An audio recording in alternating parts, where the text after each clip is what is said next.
When I asked about the date of my son's wedding, my daughter-in-law said, "We got married yesterday, just for special people." A week later, she called screaming, "The rent is overdue. Did you transfer it?" I swirled the wine in my glass and replied, "Didn't I tell you? Since I wasn't special enough for the wedding, I guess I'm not special enough to pay your rent anymore." Welcome to the real world, sweetheart. My name is Thomas.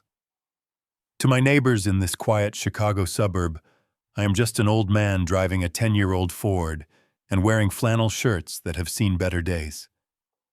To my son Justin and his new wife Brittany, I am a walking ATM that has finally run out of cash, a relic they keep around only when they need something. But what none of them know is that to the business world, I am the silent majority shareholder of Caldwell Logistics, the company that moves half the freight in this state. I spent 40 years building an empire from a single delivery truck so my family would never know hunger. But I made a fatal mistake. I shielded them from the struggle so they never learned the value of the dollar or the value of respect. If you have ever felt taken for granted by the people you sacrificed everything for, hit that like button and subscribe to the channel. Let me know in the comments which city you are watching from. It was a Tuesday afternoon when my heart broke, but I didn't know it yet. The late afternoon sun was filtering through the blinds of my home office, casting long shadows across the room. I was sitting at my vintage oak desk, the one I bought when I made my first million back in the 80s. It is scratched and worn just like me, but it is solid. My hand hovered over my checkbook. I felt a swell of pride in my chest, a warm feeling that fathers get when they can provide for their children. I carefully wrote the date, then the name. Justin Caldwell. Then the amount. $50,000. It was supposed to be a surprise, an early wedding gift to help them with the down payment on a house or a honeymoon or whatever young people spent money on these days. Justin had been evasive about the wedding details for months. Every time I asked, he would say, "We are still finalizing the guest list, Dad," or "It is going to be very modern. You might not like the venue." I tried to be understanding. I know I am old school. I prefer a church and a reception hall, not a barn or a beach. But I just wanted to there. I just wanted to see my only son start his new life. I picked up the phone and dialed Justin's number. I needed to know the date so I could book my flight and maybe buy a new suit. The phone rang once, twice, 3 times. I expected it to go to voicemail. Justin was always busy, or so he claimed. He was a mid-level marketing manager at a firm I secretly helped him get into, but he acted like he was running Wall Street. Suddenly the line connected. But it wasn't Justin's voice. "Hello?" It was Brittany.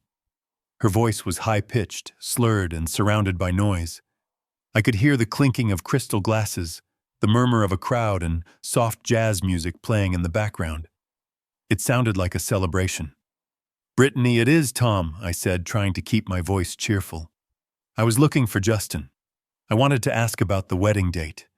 I have my checkbook out right now, and I want to make sure I am ready for the big day." There was a pause on the other end, then a giggle, a cruel, dismissive giggle that made the hair on the back of my neck stand up. "Oh, Tom," she said, her voice dripping with false sweetness. "You are calling about the date. Well, this is awkward. You can put your checkbook away. You do not need to book a flight." I gripped the phone tighter. "What do you mean? Is everything okay? Did you break up? No, silly." She laughed again, and I heard her whisper something to someone nearby. "We didn't break up. We got married yesterday. We are in Napa Valley right now. We are at the reception." My world stopped. The silence in my office was deafening. I looked at the check on my desk, the ink still wet. $50,000. Yesterday I whispered, my voice trembling not with anger, but with a sudden hollow emptiness. "You got married yesterday. And you didn't tell me." Brittany sighed, the sound of someone who was being inconvenienced by a pest. "Look, Tom, don't be dramatic. It was a very intimate ceremony, very modern. We only invited people who match our vibe. You know, influencers, young entrepreneurs, people from the agency. It was just for special people. Special people. The words hung in the air like toxic smoke. You would have felt so out of place, Tom, she continued, emboldened by my silence. It is very high-end. We are at the Vineyard Estate. It is exclusive. We didn't want you sitting in the corner looking uncomfortable in your old suit. It would have ruined the aesthetic of the photos. Anyway, Justin is busy networking.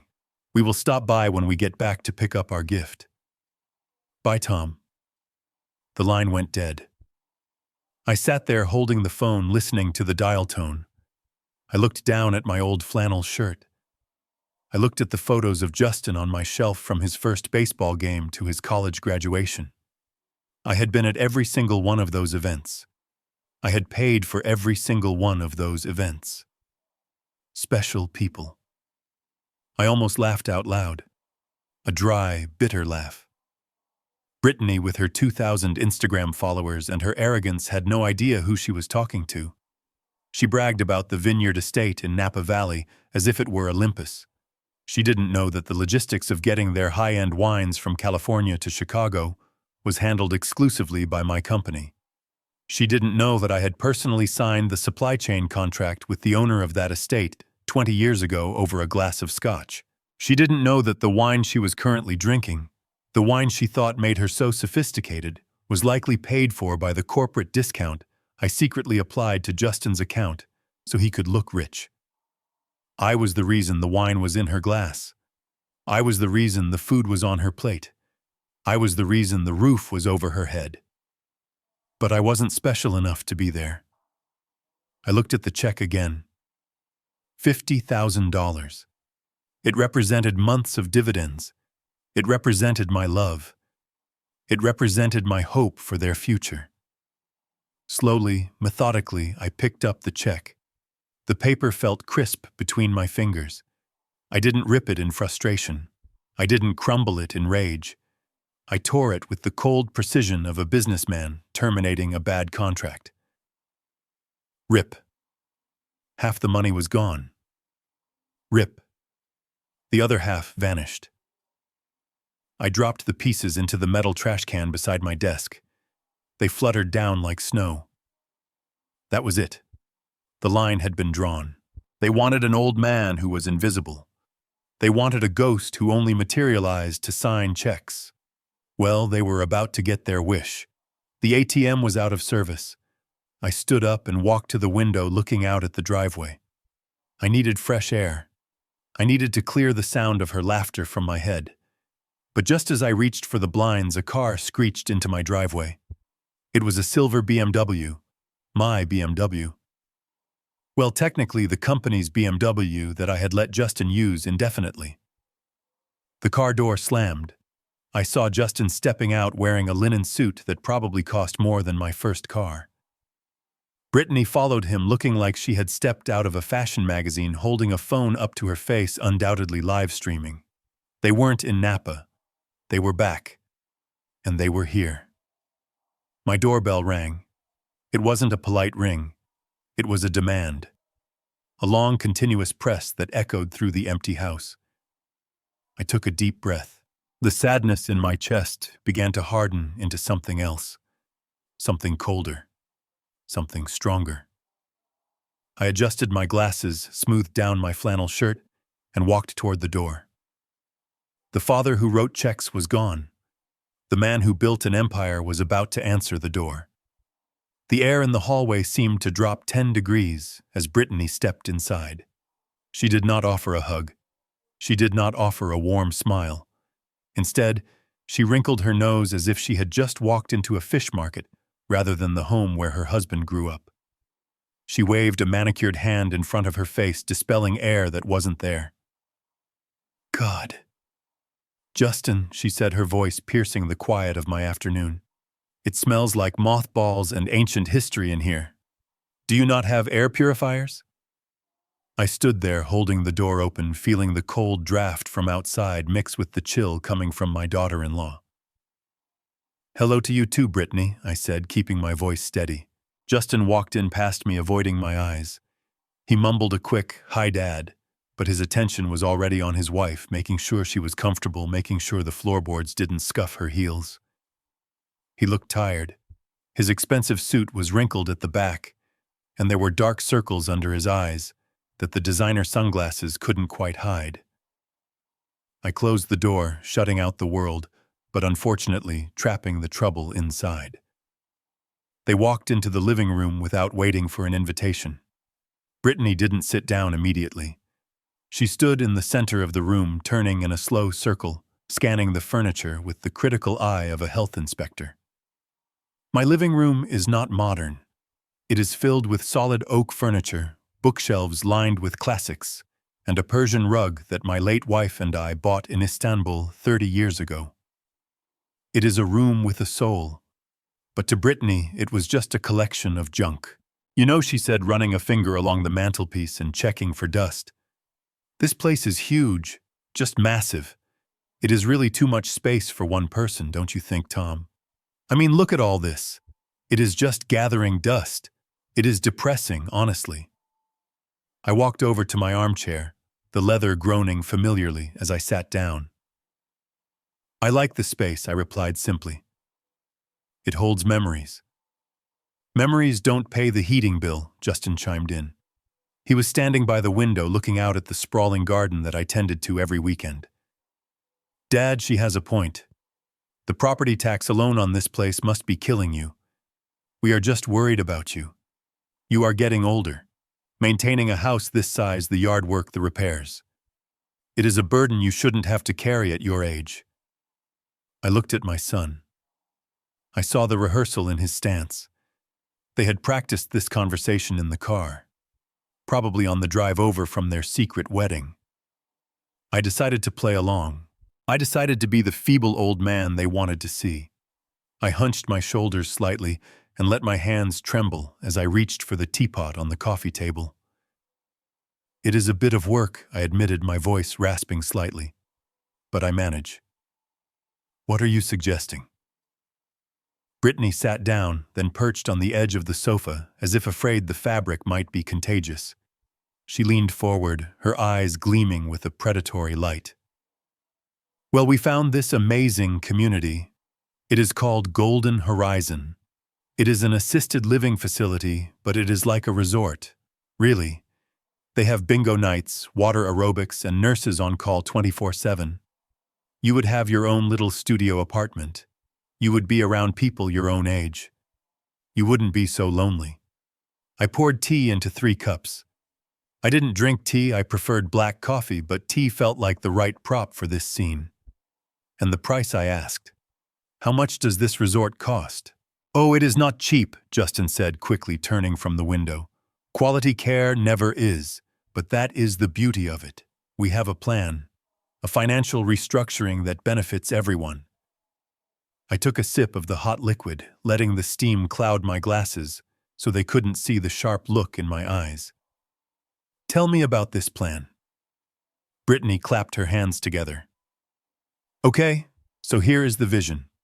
This house sits on a double lot in a prime development zone. We checked the zoning laws. Developers are dying for land like this.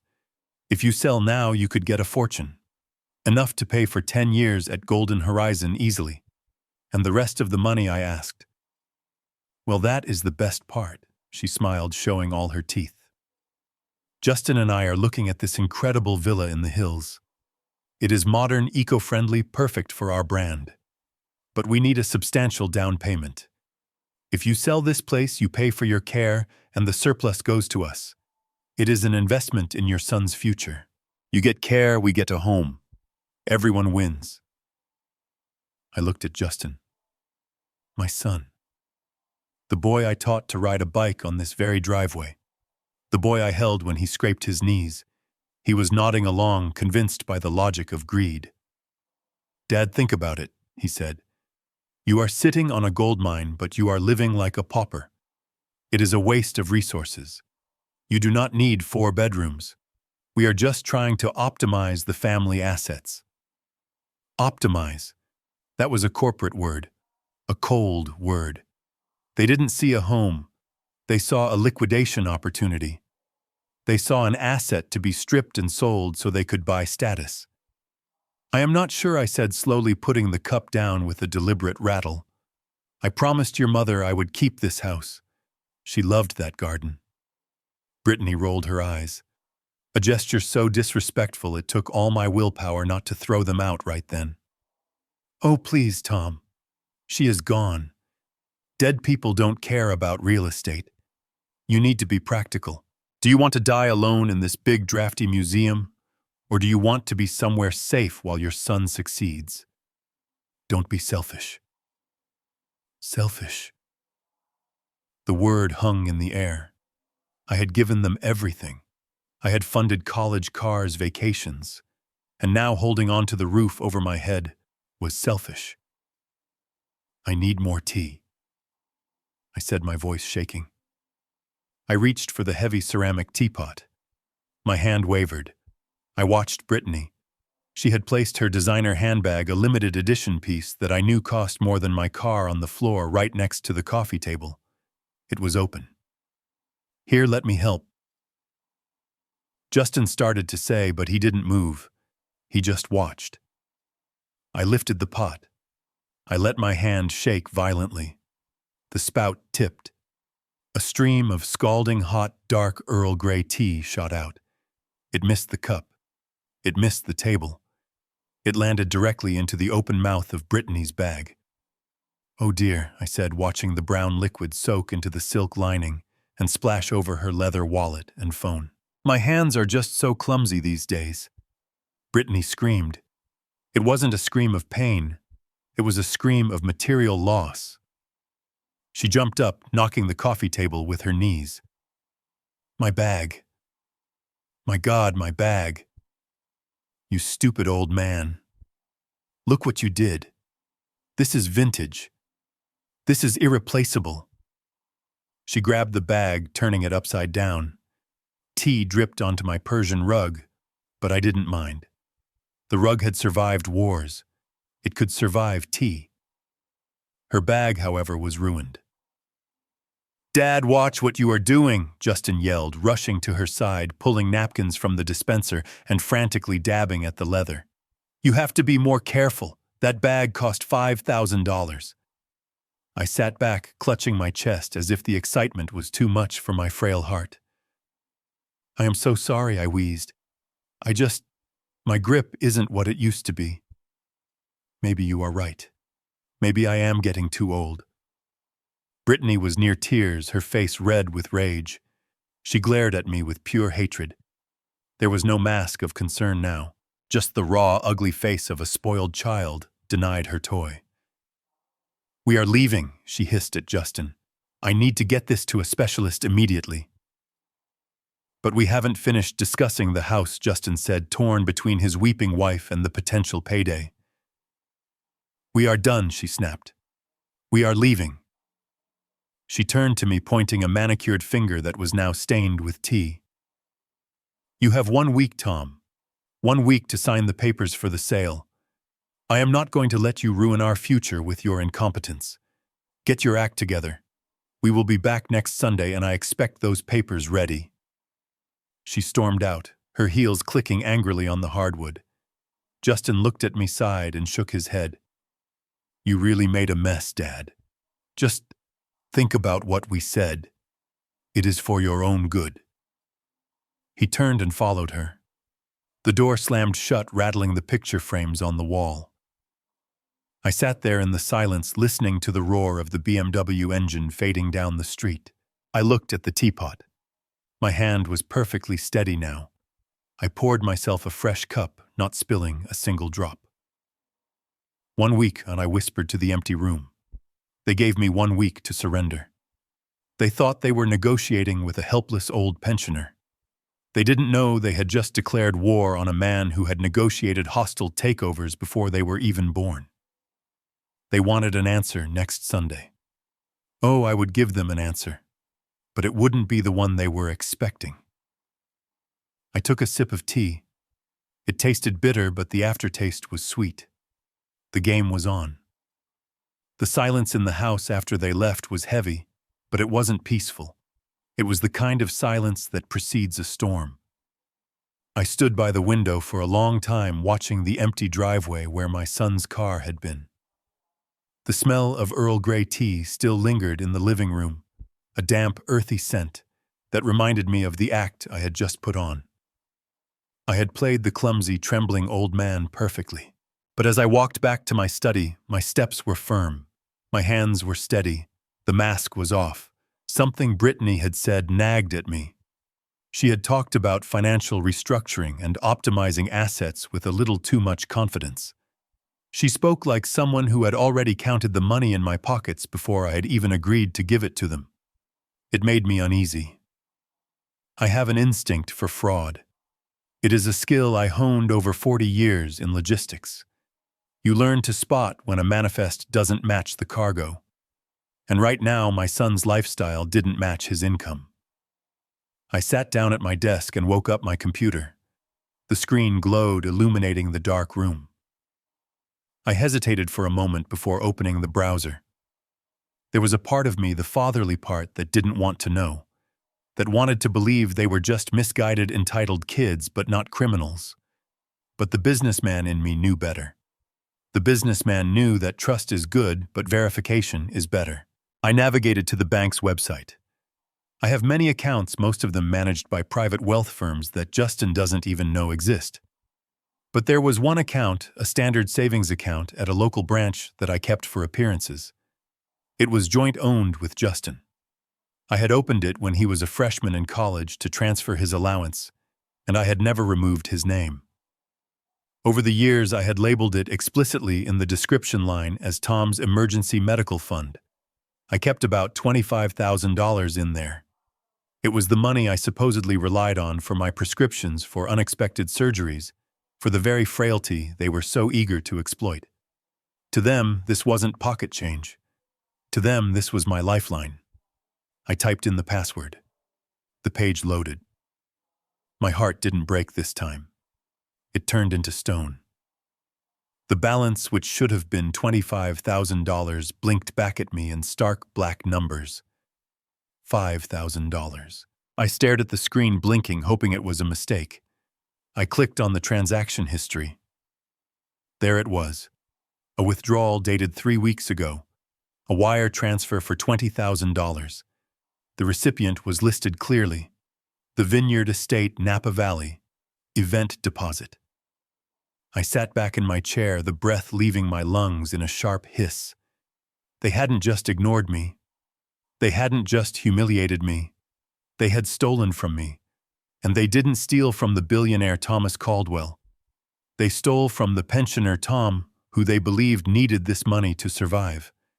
They took the money meant for my failing health and spent it on a wedding reception where I wasn't even welcome. They drank champagne paid for with my hip replacement fund. The cruelty of it was breathtaking. It was one thing to be greedy. It was another to be predatory toward your own father. I reached for the phone. My finger hovered over the dial button. I needed to hear him say it. I needed to hear the lie. I dialed Justin's number. It rang 4 times.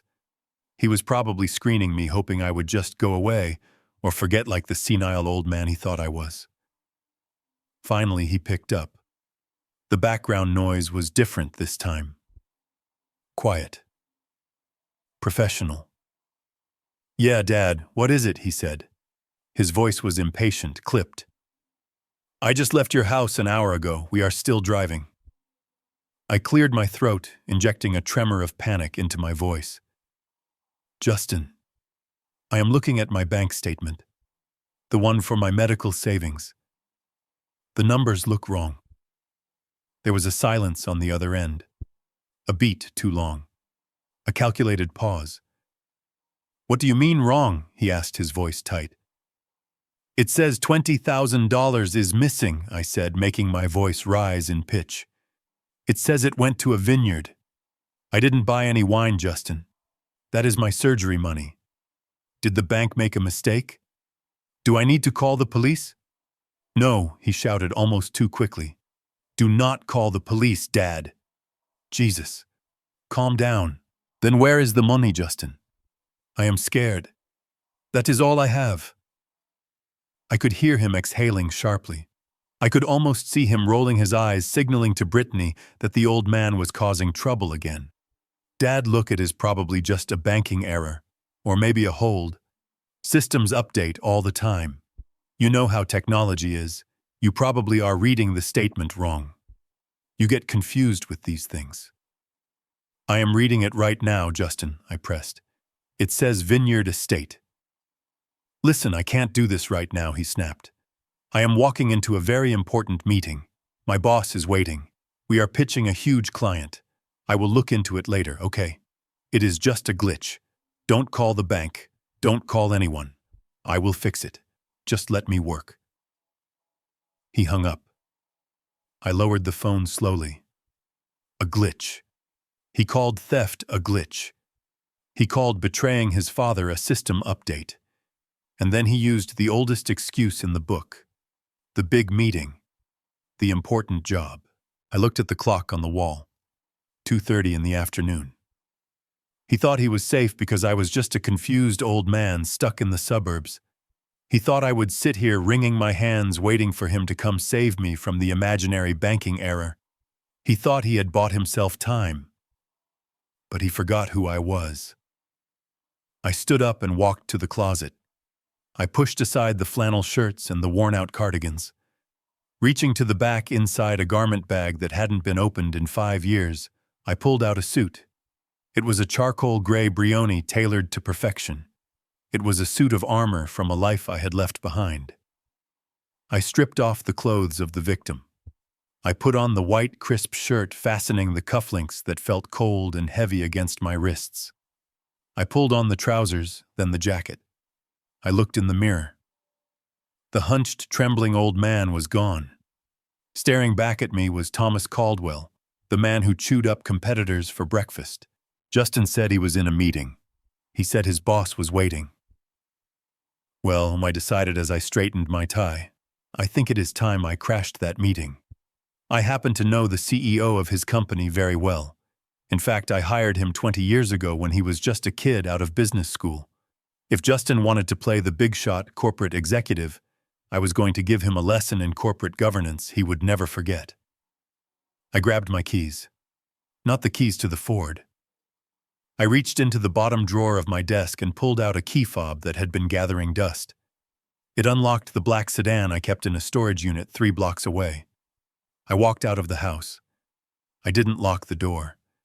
I had a feeling that by the time I came back, the safety of this house would be the least of my worries. I was going to the city. I was going to see this meeting. And I was going to see exactly how my son spent his stolen fortune. The drive to the city usually took 40 minutes. I planned to make it in 30. The ATM was closed. The auditor was coming. The drive to the city center was a blur of gray highways and red taillights matching the storm brewing inside me. I parked my car 2 blocks away from the Zenith, the ultra-luxury residential tower that dominated the skyline. I sat there for a moment, gripping the steering wheel, looking at the building's glass facade reflecting the afternoon sun. It was a masterpiece of modern architecture. I knew every beam, every rivet, and every pane of glass in that structure because 20 years ago, my construction firm had built it. And today, through a complex web of holding companies and trusts, I was still the sole owner of the entire property. My son lived in the penthouse not because he could afford the $15,000 monthly rent, but because I had quietly instructed the management company to give him a 90% discount under a generic corporate housing program. He thought he was a brilliant negotiator. He didn't know he was living on my charity. I stepped out of the car. I had kept on my old comfortable flannel shirt and the worn-out trousers I used for gardening. I wanted to see them as I was not as the wealthy benefactor they hoped for. I wanted to see if a father was welcome simply because he was a father. As I approached the main entrance, the revolving glass doors spun slowly, admitting men in Italian suits and women dripping in jewelry. The doorman, a young man with broad shoulders and a uniform that cost more than my first car, stepped in front of me before I could even reach the handle. He didn't look me in the eye. He looked at my scuffed shoes. "Deliveries are around the back, old-timer," he said, his voice flat and bored. "Service entrance is down the alley." I stopped, straightening my back as much as I could. "I am not a delivery man," I said, keeping my voice calm. "I am here to visit a resident, Justin Caldwell, in the penthouse." The doorman let out a short, incredulous laugh. He looked at his colleague standing by the desk and smirked. "The penthouse. Right. And I am the King of England. Look, sir, we have a strict no-soliciting policy. If you want a handout, the shelter is 3 blocks east. Now move along before you disturb the guests." I felt a flash of anger, hot and sharp. I wanted to tell him that I signed his paycheck. I wanted to tell him that I could have him fired before he blinked. But I swallowed the rage. I needed to get upstairs. "Call him," I insisted. "Tell him his father is here." The doorman sighed, clearly annoyed that I wasn't leaving. He tapped his earpiece. "We have a situation at the front." Older male. Disheveled. Claims to be related to Mr. Caldwell in the penthouse. "Yeah. Okay." He looked at me with a mixture of pity and irritation. "Mrs. Caldwell is coming down. You stand over there, away from the door." I waited. 5 minutes passed, then 10. Finally, the elevator dinged and Brittany stepped out. She wasn't dressed for a business meeting. She was wearing a cocktail dress that glittered under the lobby lights, and her hair was styled in an elaborate updo. She looked beautiful and expensive, and completely out of place for a Tuesday afternoon work event. She saw me, and her face twisted in horror. She rushed over her heels, clicking rapidly on the marble floor, marble that I had personally selected from a quarry in Italy. She grabbed my arm and pulled me further away from the entrance behind a large potted palm. "What are you doing here?" she hissed, her voice a venomous whisper. "You look like a homeless person." "My God. Tom, do you have no shame? I have investors arriving any minute. I have friends from the agency coming." I pulled my arm away. "I need to see Justin," I said. "It is about the bank account." "Not now," she snapped, looking around frantically to ensure no one was watching. "Justin is busy. We are hosting a networking mixer. You cannot go up there looking like this. You smell like old furniture and desperation. I am his father, Brittany, and I am going up." She glared at me, calculating the risk. She knew if she caused a scene, it would attract attention. She took a deep breath and pinched the bridge of her nose. "Fine.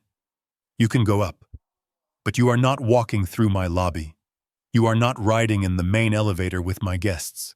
I will not have you ruining the aesthetic of my event." She turned to the doorman. "Escort him to the service elevator." The service elevator. The words hit me harder than a physical blow. In my own building. The building that was the crown jewel of my portfolio. I was being told to take the garbage route. Brittany turned back to me, her eyes cold. "It is around the back. Take it to the top floor. And for God's sake, stay in the kitchen when you get there. Do not mingle." She spun around and walked back toward the main elevators, putting on a bright, fake smile as she greeted a couple walking in. I stood there for a moment, feeling the humiliation wash over me. The doorman jerked his head toward the side exit. "This way, Pops." I walked down the narrow alleyway. The smell of dumpsters and stale city air filled my nose. I reached the heavy steel doors of the service entrance. There was no marble here, just concrete and fluorescent lights that buzzed with a headache-inducing hum. I pressed the button. The service elevator rattled as it descended. When the doors opened, it was empty save for a few scratches on the metal walls and a lingering scent of cleaning chemicals and refuse. I stepped inside. As the heavy doors clamped shut, enclosing me in the metal box, I looked at the inspection certificate framed on the wall. There at the bottom was the signature of the building owner's representative. T. Caldwell. My signature. I let out a dry, humorless chuckle. The irony was so thick I could almost taste it. Here I was, the man who owned the roof over their heads, the man who paid for the clothes on their backs, rising slowly through the spine of my own creation, treated like something to be hidden away. I was trash riding with the trash. The elevator was slow. It stopped at several floors, but no one got on. It gave me time to think. Time to let the sadness evaporate and the resolve solidify. They were ashamed of me. They thought I was a stain on their perfect, curated life. They wanted me hidden in the kitchen like a dirty secret. Well, I thought, watching the floor numbers tick upward. If they treat me like a servant, perhaps it is time I showed them who really holds the keys to the kingdom. The elevator finally reached the penthouse level. It didn't open into the grand foyer with the chandelier. It opened into the back of the scullery, a narrow hallway lined with shelves of expensive wine and catering supplies. I stepped out softly. The noise of the party was loud here.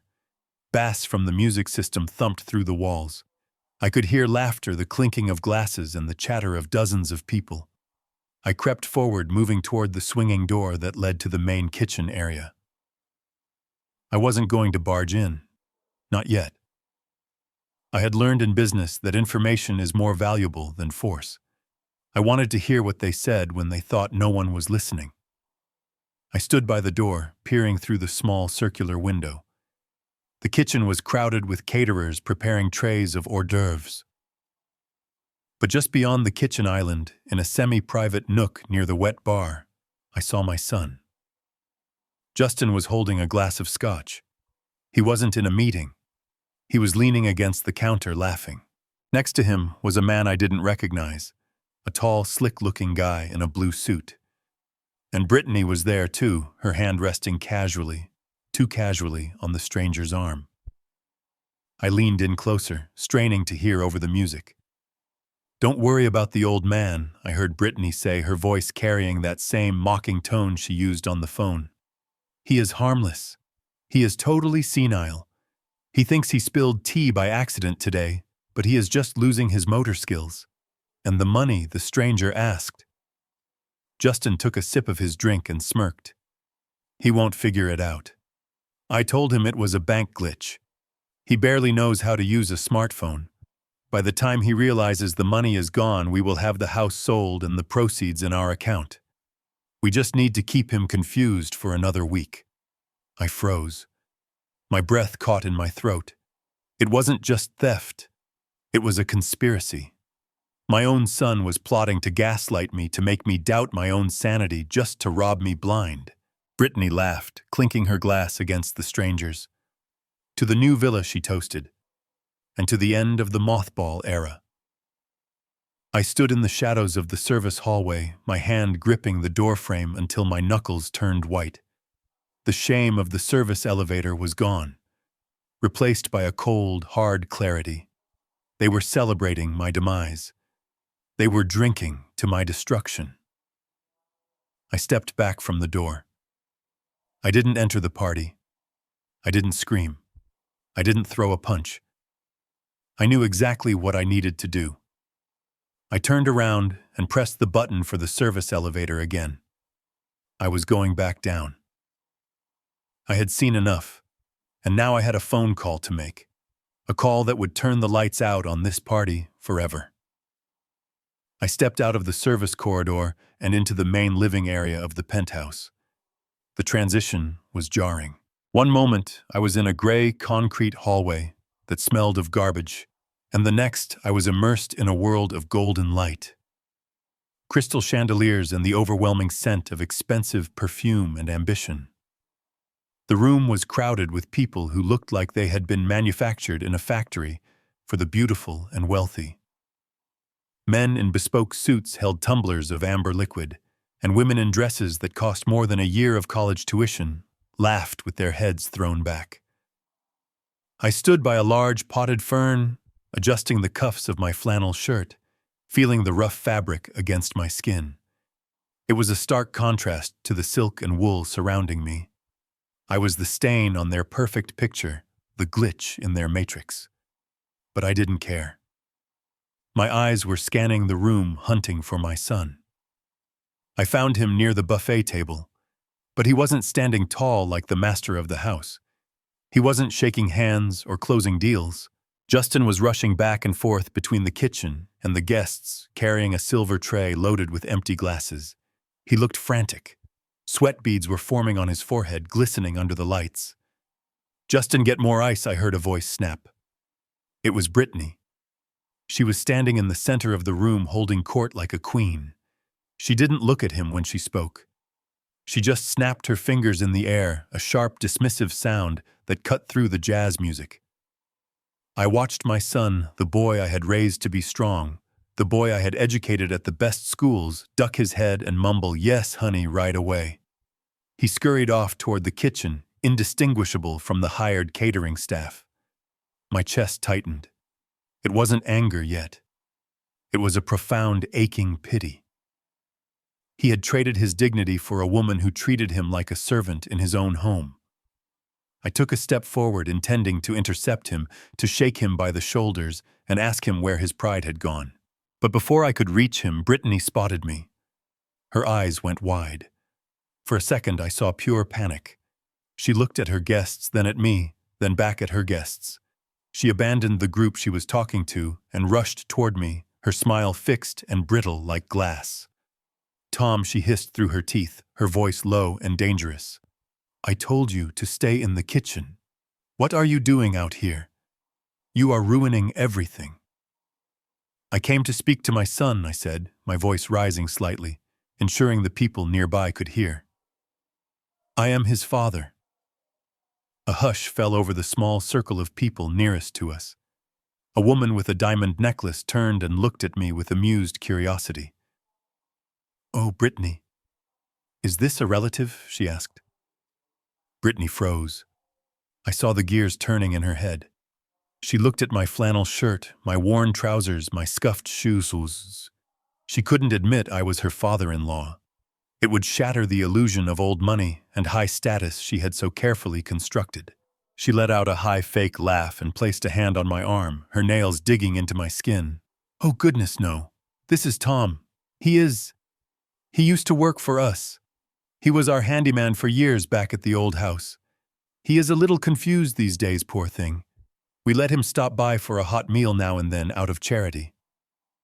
The woman with the diamonds smiled benevolently. "Oh, how sweet of you. You are such a saint, Brittany." "Hello, Tom. It is nice to see you are being taken care of." I felt the blood drain from my face. Handyman. Charity case. Confused. She had stripped me of my identity, my paternity, and my dignity in 3 sentences. She had reduced the man who owned the building she was standing in to a beggar she graciously fed. I looked at Brittany. Her eyes were hard, daring me to make a scene, daring me to prove her right, that I was just a crazy old man. I forced a smile. It was the hardest thing I have ever done. "Hello, ma'am," I said to the guest. "Yes, Brittany is certainly something else." Brittany squeezed my arm harder, practically dragging me toward the corner of the room. "Go stand over there," she whispered venomously. "Do not speak to anyone else. I will get Justin to deal with you in a minute." She left me by the floor-to-ceiling windows and turned back to the party, instantly switching on her charm. I stood there looking out at the city lights. Chicago sprawled below me, a grid of electricity and power. I owned so much of it. Yet here in this room, I was nothing. But the humiliation wasn't over. From my vantage point in the shadows, I saw Brittany return to the man in the blue suit, the one I had seen from the service hallway. The investor. They weren't talking about business. I saw the way he leaned in close to whisper in her ear. I saw the way she laughed, throwing her head back, exposing her throat. I saw his hand rest on the small of her back, his fingers moving in a slow, possessive caress that no business partner would ever dare. And then I saw Justin. He had returned with the bucket of ice. He was standing just a few feet away from them. He saw the hand on his wife's back. He saw the intimacy. He saw the way the man whispered to her. I held my breath, waiting for my son to react. waiting for him to drop the ice bucket to shove the man to demand respect. I waited for the Caldwell fire to show itself. But Justin did nothing. He stared at them for a long second, his face a mask of misery and resignation. Then he looked down at his shoes. He turned away, walking silently to the bar to refill the ice, acting as if he hadn't seen a thing. That was the moment the last thread of hope snapped. It wasn't just that he was stealing from me. It was that he was letting them steal his soul. He was financing a lifestyle for a woman who despised him, with money he stole from a father who loved him, all to impress strangers who didn't care if he lived or died. He was a coward, and a coward cannot be trusted with an empire. I looked at Brittany one last time. She was clinking glasses with her lover. Confident, radiant, thinking she had won. She thought the old man was cornered in the shadows, confused and helpless. She was wrong. The old man wasn't confused. The old man was done. I didn't wait for Justin. I didn't say goodbye. I turned and walked toward the door. Not the service door this time. I walked straight to the main entrance. "Hey, Tom, where are you going?" the doorman asked, as I pushed past him, my face like granite. I didn't answer. I stepped into the elevator and pressed the button for the lobby. As the doors closed, shutting out the noise of the party, I felt a strange sense of calm. The sadness was gone. The heartbreak was gone.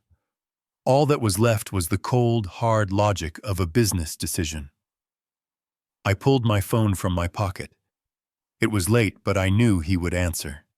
He always answered. I dialed the number. "Hello," a voice answered on the second ring. Sharp. Alert. "James," I said. My voice didn't tremble. It didn't waver. It sounded like steel. "Tom. Is everything all right?" "It is late." "Everything is clear now, James," I said, watching the floor numbers count down. "I need you to open the file. The full file." There was a pause on the other end. James knew what that meant. "Are you sure, Tom? Once we start this, there is no going back. This is the nuclear option." "I am sure," I said.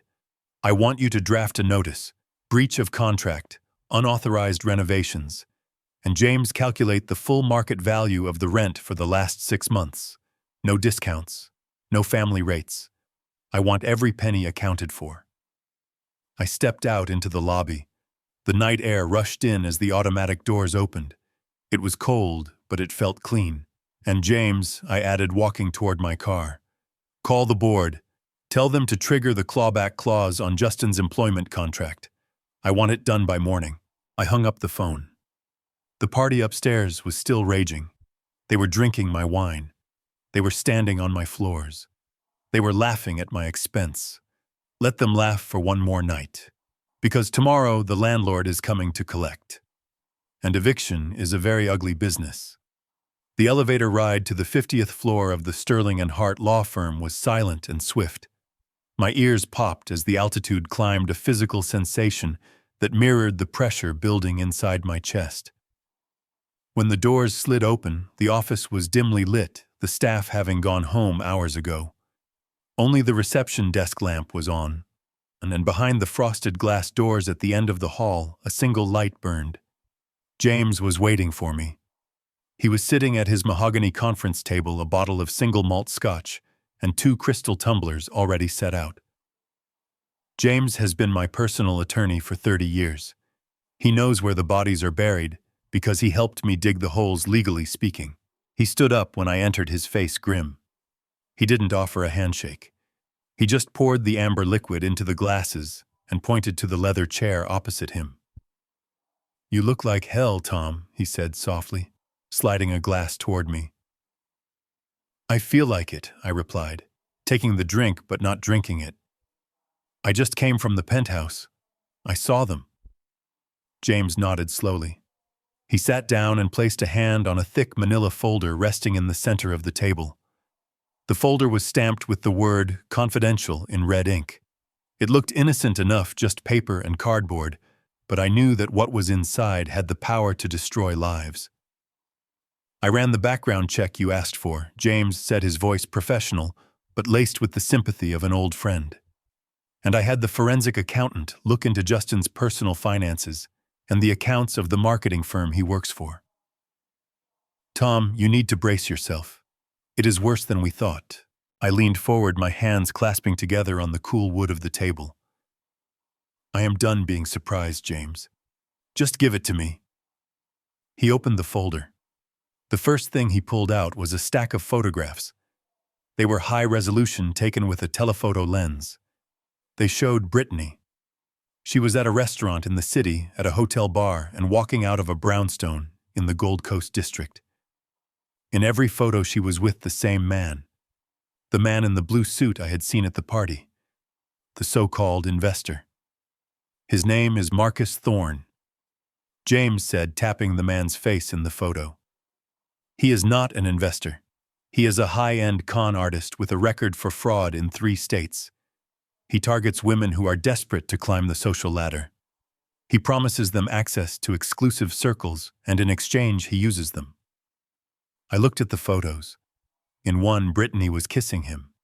In another, she was handing him a thick envelope. She is not just cheating on Justin, James continued. She is financing Thorne. We tracked the withdrawals. That $20,000 from your medical fund. It didn't go to a vineyard. It went to a shell company registered to Thorne. She is paying him to be her lover and her gateway to high society. I felt a wave of nausea. My son wasn't just being cuckolded. He was being drained to pay for his own replacement. Does Justin know? James sighed and pulled out a second set of documents. These were spreadsheets, bank statements, and copies of invoices. This is the part that worries me more, Tom. Justin knows about the money problems, but he doesn't know where the money is really going. He thinks Brittany is just overspending on luxury goods, but to keep up with her demands to keep her happy so she doesn't leave him. Justin has done something incredibly stupid. I looked at the spreadsheets. I saw my son's signature at the bottom of several invoices. They were for consulting services that were never rendered. He is laundering money, James said bluntly. It is small scale right now, but it is a felony. Thorne introduced Justin to some of his associates. Justin thinks he is being clever, moving money around for these guys, taking a 10% cut to pay off Brittany's credit cards. He thinks it is a victimless crime, but he is the signatory. When the IRS or the FBI catches wind of this, and they will, Thorne and Brittany will be ghosts. Justin will be the one left holding the bag. He is looking at 5 to 10 years in federal prison, Tom. I sat back, the air leaving my lungs. My son. A criminal. A fool. He was risking his freedom for a woman who was paying another man with the proceeds of his crime. It was a tragedy of Shakespearean proportions, written by an idiot. We have to stop him, I said, my voice hoarse. If I go to the police? If you go to the police, he is arrested. James cut in. If you tell him, he won't believe you. He is too deep in the lie. Brittany has him wrapped around her finger. She will convince him you are just a jealous, senile old man trying to break them up. We need to cut off the fuel supply. We need to wake him up. And the only way to do that is to let him hit the ground hard. I looked out the window at the city lights. Somewhere out there in my building, the party was winding down. Justin was probably cleaning up the mess, thinking he was a big shot, because he had made a few $1,000s washing dirty money. He didn't know the walls were closing in. He needs to lose everything to see what he really has, I whispered. James nodded. He pulled a single sheet of paper from the bottom of the stack. This is the lease agreement for the penthouse. The one you had me draw up 5 years ago. It is technically a corporate housing contract between Caldwell Logistics and the tenant. I picked up the document. I remembered the day I signed it. I remembered feeling proud that I could give my son a castle in the sky.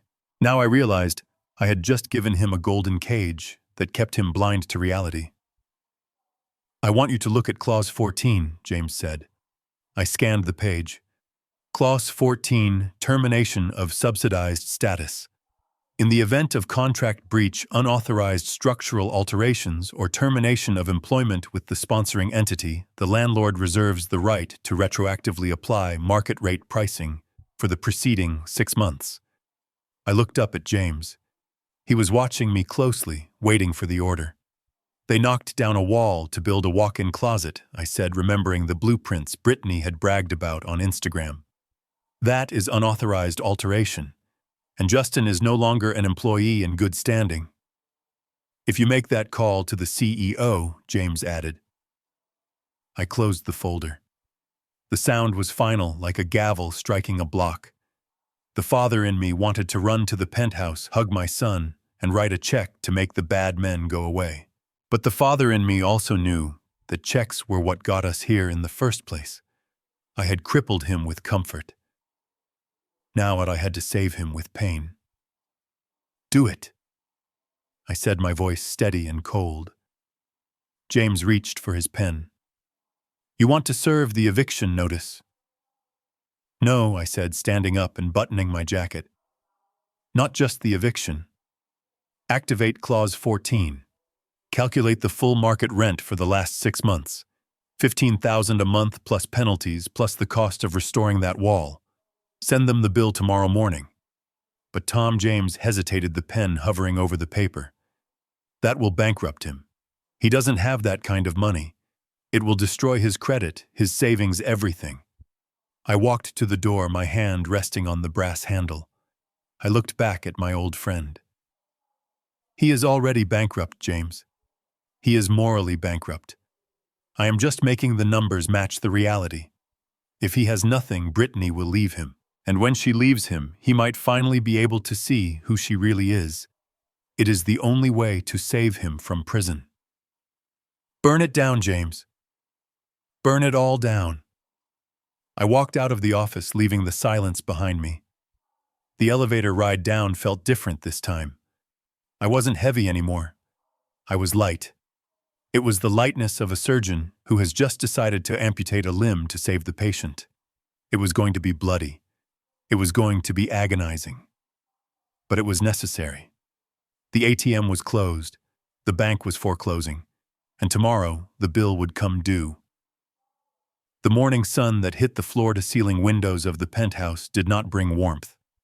It brought the harsh, unforgiving light of reality. I was not in the room when the email arrived, but I know my son and I know the woman he married. I can picture the scene with the clarity of a security camera feed. It was 10 o'clock in the morning. The expensive caterers had cleared away the debris of the party, leaving the apartment pristine and silent. Justin was likely sitting at the marble island, nursing a coffee and a headache, feeling that vague sense of anxiety that comes when you know you are living a lie but haven't yet been caught. Brittany would have been lounging on the sofa, scrolling through the photos from the night before, counting her likes, measuring her worth in double taps and heart emojis.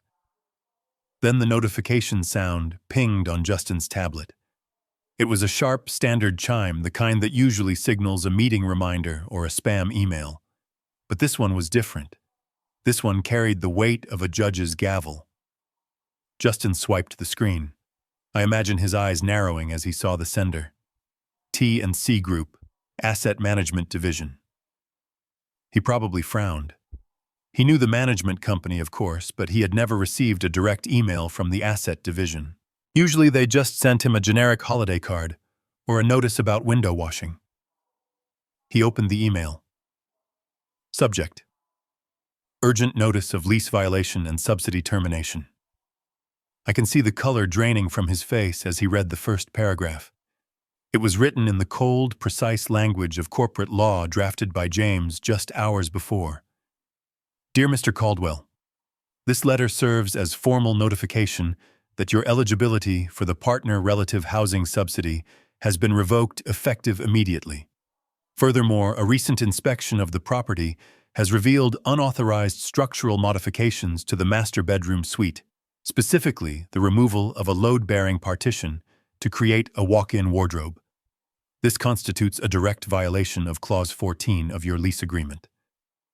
Justin must have stopped breathing. He knew about the wall. Brittany had insisted on it. She said the closet was too small for her collection. He had told her they needed a permit. She had called him a coward and hired a contractor herself. They thought no one would notice. They forgot that in a building like the Zenith, the walls have ears, and the maintenance staff reports everything to the owner. He continued reading, his hands starting to shake. Pursuant to the terms of your contract, the violation voids all preferential pricing retroactively for the preceding 6 months. You are hereby required to pay the difference between the subsidized rate and the fair market value of the property. The numbers were laid out in a neat table. Subsidized rent paid, $2,000 per month. Market rate rent, $15,000 per month. Difference owed per month, $13,000, multiplied by 6 months. Total arrears, $78,000. Penalty for unauthorized construction and restoration deposit, $12,000. Total amount due immediately, $90,000. Justin dropped the tablet. It clattered onto the marble counter, the sound echoing like a gunshot in the quiet apartment. Brittany looked up from her phone, annoyed by the noise. "What is wrong with you?" she snapped. "You are going to scratch the marble." Justin couldn't speak. He just pointed at the screen, his mouth opening and closing like a fish on dry land. Brittany rolled her eyes and walked over, her silk robe trailing behind her. She picked up the tablet.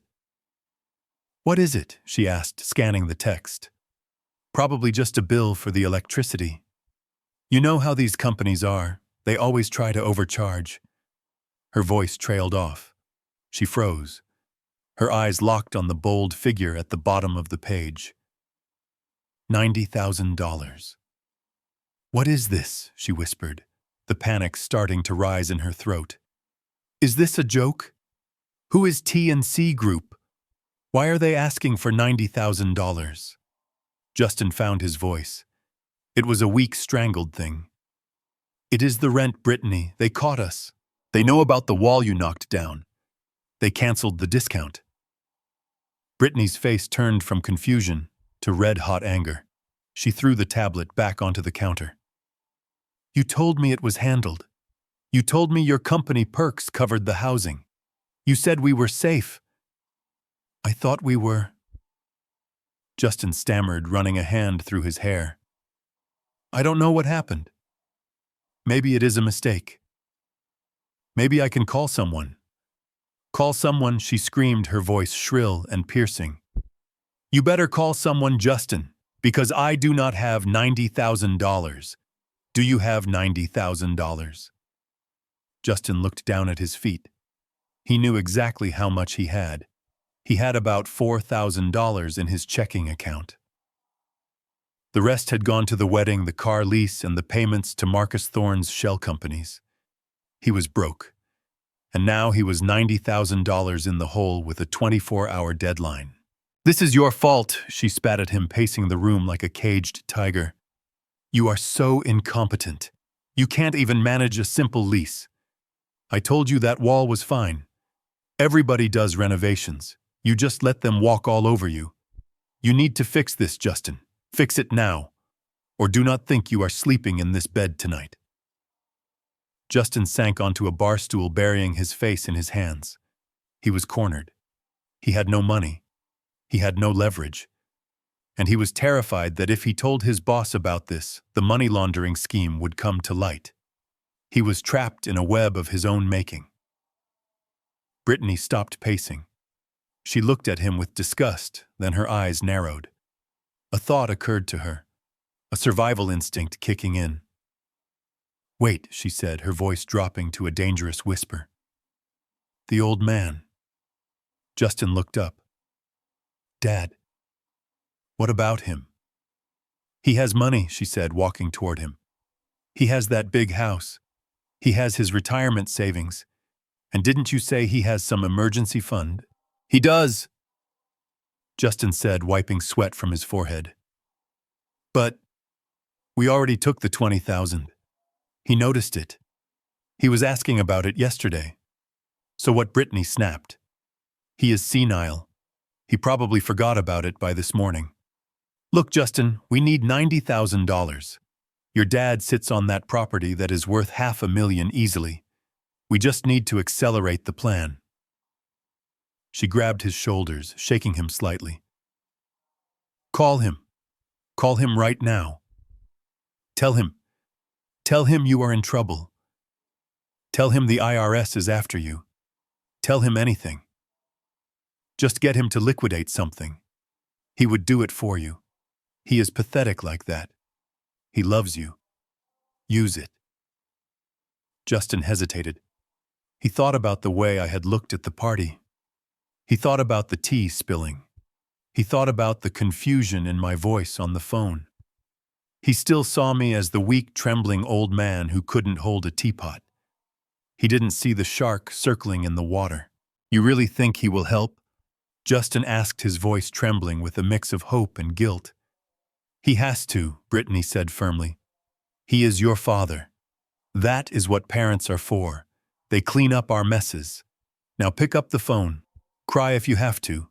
Just get the money. Justin took a deep breath. He reached for his phone. He dialed my number. I was sitting in my car parked just down the street watching the building. I saw the sun reflect off the penthouse window. I knew exactly what was happening up there. When my phone rang and I saw Justin's name on the screen, I didn't smile. I didn't feel triumph. I felt a cold, heavy resolve. They had taken the bait. They were desperate. And desperate people make mistakes. I let it ring twice before I answered, preparing my voice for the performance of a lifetime. The trap was set. Now I just had to close the door. The doorbell rang at 4 in the afternoon. It wasn't the aggressive, demanding ring from their last visit, nor was it the confident ring of a guest. It was a hesitant, desperate sound. I was sitting in my armchair reading a book on naval history waiting for them. I knew they would come. The timeline James and I had constructed was mathematically perfect. The notice of arrears had been delivered at 10. The shock would have lasted until noon. The fighting and blaming would have taken them until 2. And the realization that they had no other options would have driven them to their cars by 3. I opened the door. Justin and Brittany stood there. The transformation was remarkable. Gone were the designer sunglasses and the sneer of superiority. Justin looked like a man who hadn't slept in a week, his shoulders slumped, his face pale and clammy. Brittany was wearing a modest cardigan over a simple dress, her hair pulled back in a severe bun, devoid of the flashy jewelry she usually flaunted. In her hands, she held a plastic-wrapped basket. "Hi, Dad," Justin said, his voice cracking. We were just in the neighborhood." "We brought you something," Brittany added, thrusting the basket toward me with a trembling smile that didn't reach her eyes. "It is just some fruit. We know how much you like health."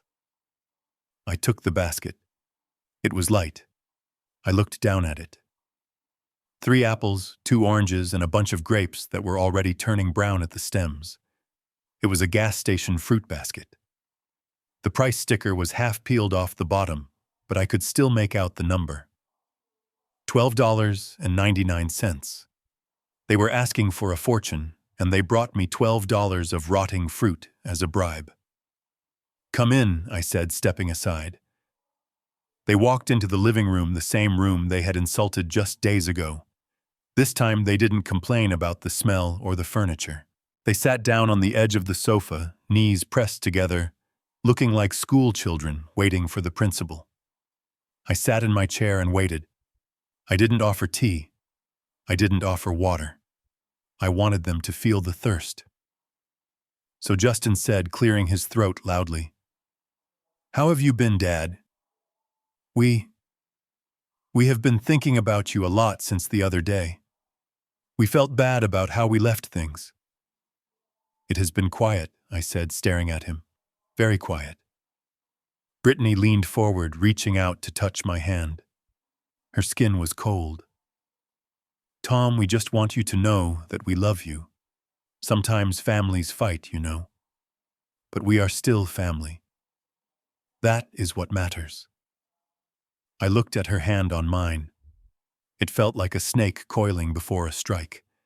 I gently pulled my hand away and placed it on the armrest. "What do you want, Justin?" Justin flinched. He looked at Brittany for help. She nodded imperceptibly. "Dad." "I am in trouble," Justin blurted out, and to his credit, the tears that welled up in his eyes were real. Fear does that to a man.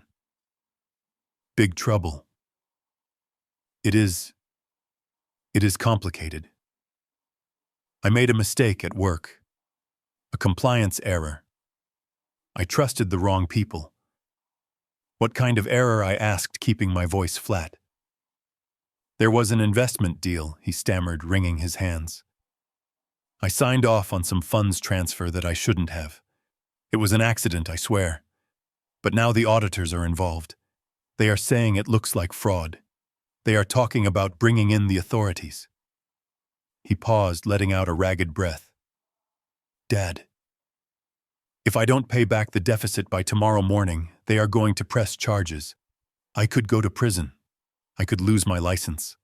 My life would be over." I watched him spin the lie. It was a good story, mostly because it was adjacent to the truth. He was in trouble for fraud, but not the kind he was describing. And the deadline wasn't from an auditor. It was from his landlord. "How much is the deficit?" I asked. Justin swallowed hard. $100,000. I raised an eyebrow. "That is a very specific number. And a very large one." "It covers the legal fees too," Brittany interjected quickly, her voice high and breathless. "And the settlement. It makes the problem go away instantly. We just need to wire the money, and they close the file. No police. No prison." I leaned back in my chair, crossing my legs. I looked from one to the other. "So let me get this straight. You accidentally signed the wrong paper, and now you need $100,000 cash to bribe an auditor to not call the police. That sounds like another crime, Justin." No, it is a civil penalty," Justin said, sweat dripping down his temple. "It is totally legal. But I don't have that kind of liquidity right now. Our assets are tied up in investments." "I see," I said slowly. I picked up one of the apples from the basket they had brought. I turned it over in my hand, inspecting a soft, bruised spot. "You know what I don't understand," I said, looking up at them. "If you are about to go to prison, Justin, why are you worried about money? If you go to prison, the state provides you with housing and food. You won't need to pay rent. You won't need to buy groceries." Justin froze. "What?" I continued, my voice taking on a confused, elderly tone. "If the situation is that bad, shouldn't you be hiring a criminal defense lawyer instead of trying to pay a settlement? A good lawyer costs maybe $10,000 to start. Why do you need $100,000? Unless there is something else you need to pay for, like a debt or a bill." Brittany stiffened. She glared at me, her mask slipping for a fraction of a second. "It is not a bill, Tom. It is his freedom. Are you really going to sit there and debate semantics while your son is facing jail time?" I put the apple down. "I am just trying to understand the logic, Brittany. My mind isn't what it used to be, remember? You told me that yourself. I am slow. I am outdated." "Dad." "Please," Justin begged, sliding off the sofa to kneel on the rug. "I am begging you. I know you have the money. I know you have savings. Sell the house, take out a mortgage, anything. I will pay you back. I promise. I just need this one lifeline. Please, Dad, don't let me go to jail." I looked down at my son. He was on his knees begging for salvation from the very man he had plotted to rob. It was a pathetic sight. A week ago, he was too good to invite me to his wedding. Now he was ready to mortgage my future to save his present. I stood up. I walked to the window and looked out at the street. "I can't do it, Justin." The room went silent. "What did you say?" Brittany whispered. "I said I can't do it," I repeated, turning to face them. I don't have $100,000 lying around. And even if I did, I couldn't give it to you. Why not? Justin cried, his face crumbling. Because I have to be practical, I said, using their own words against them. You two were right. I am old. I am getting frail. I need to think about my future. If I give you my savings, who will pay for my care at the Golden Horizon Resort? You said it yourselves, quality care is expensive. I can't be a burden on you, especially if you are in prison. I need to keep my assets safe. It is just financial restructuring. The silence that followed was heavy and suffocating. Justin stared at me, his mouth open, unable to process that I was using his own selfish logic to deny him. Brittany stood up slowly. The modest, fearful demeanor evaporated. Her face twisted into a mask of pure, unadulterated, ugly rage. You old bastard, she spat. Brittany. Justin gasped, but she ignored him. You are lying, she screamed, pointing a finger at my face. You are sitting on a pile of cash, and you are too selfish to help your own son. You want to see him ruined. You are jealous. That is what it is. You are jealous that he has a life and you are just a rotting corpse waiting to die in this dump. She kicked the fruit basket. The plastic ripped and the bruised apples rolled across the floor. We drove all the way out here to this godforsaken suburb.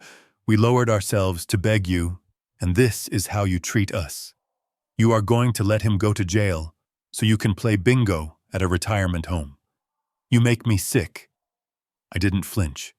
I didn't yell back. I just watched her unravel. Get up, Justin, she barked at my son. Get off your knees.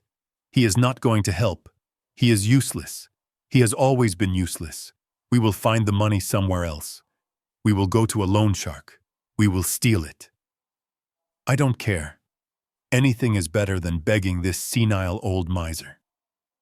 Justin stood up, wiping his eyes. He looked at me one last time. There was no love in his eyes anymore.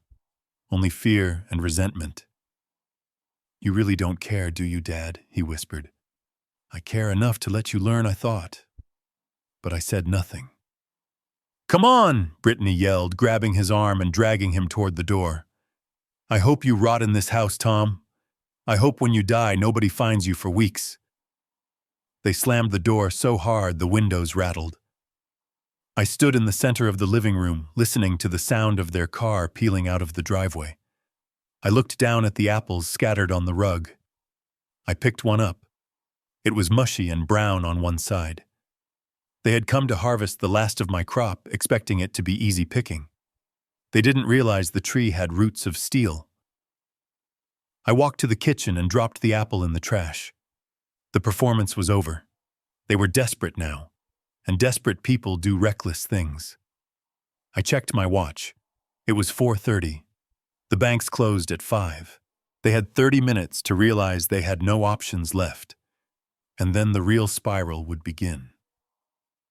I needed to make one more call, this time to the security team at the Zenith. Tonight was going to be a long night. After the taillights of my son's car disappeared around the corner, leaving only the echo of Brittany's curse words hanging in the humid afternoon air, I did not sit down to weep. There is a time for mourning, and there is a time for surgery. I had already mourned the loss of the son I thought I had. Now it was time to cut out the rot before it killed him completely. I walked back into my study and picked up the phone. I didn't need to look up the number. I was calling Robert Sterling, the CEO of Sterling and Finch, the marketing firm, where Justin held the title of Director of Strategy. It was a fancy title for a made-up job. 20 years ago, Robert was a young man with a brilliant mind, but no capital. I saw his potential. I wrote the check that launched his agency. I never asked for equity, and I never asked for repayment. I only asked for one favor 5 years ago. I asked him to hire my son and give him a chance to learn the ropes. Robert answered on the first ring. Hello, Tom. His voice was warm, respectful. To what do I owe the pleasure? Robert, I said, leaning back in my chair and watching the dust motes dance in the shaft of sunlight. I am calling to call in my favor. Anything, Tom. You know that. Just name it. I want you to fire Justin." The silence on the other end was absolute. I could hear the faint hum of the server room in Robert's office downtown. "Fire him," Robert repeated, his voice dropping to a whisper. "Tom, are you sure? I mean, he is not the best employee, we both know that. He is a bit entitled. But we have kept him on because of you. We cover his mistakes. We approve his expenses. It is the least we can do." "That is exactly the problem, Robert," I said, my voice hardening. "We have crippled him with kindness. We have protected him from the consequences of his own mediocrity. He thinks he is a business genius because he has never felt the sting of failure. He thinks the rules don't apply to him because we have always waived them. But to fire him, Tom—" Robert hesitated. "That is harsh. He has a wife, he has a lifestyle, he has a parasite," I corrected. "And he needs a wake-up call that money cannot fix. I want you to treat him exactly like you would treat any other employee who performed the way he does. I want you to audit his expense account." "I am stopping the reimbursements, Robert. You know those overages I pay every month to cover his client dinners and his travel." "Yes," Robert said slowly. "The reimbursement fund. You cover about $10,000 a month in his personal spending that he charges to the company card." "I am closing that fund effective immediately," I said. "Which means, as of this morning, Justin is not spending my money. He is stealing your money." I heard the sharp intake of breath on the other end. Robert was a businessman. He understood the legal implication instantly. "If you stop the cover payments," Robert said, his voice turning professional, "then Justin is guilty of gross misconduct and embezzlement of company funds. I would have no choice but to terminate him for cause." "Exactly," I said. "Do it tomorrow morning. Don't let him resign. Don't give him a severance package. Fire him. Escort him out of the building. And Robert, make sure he understands why."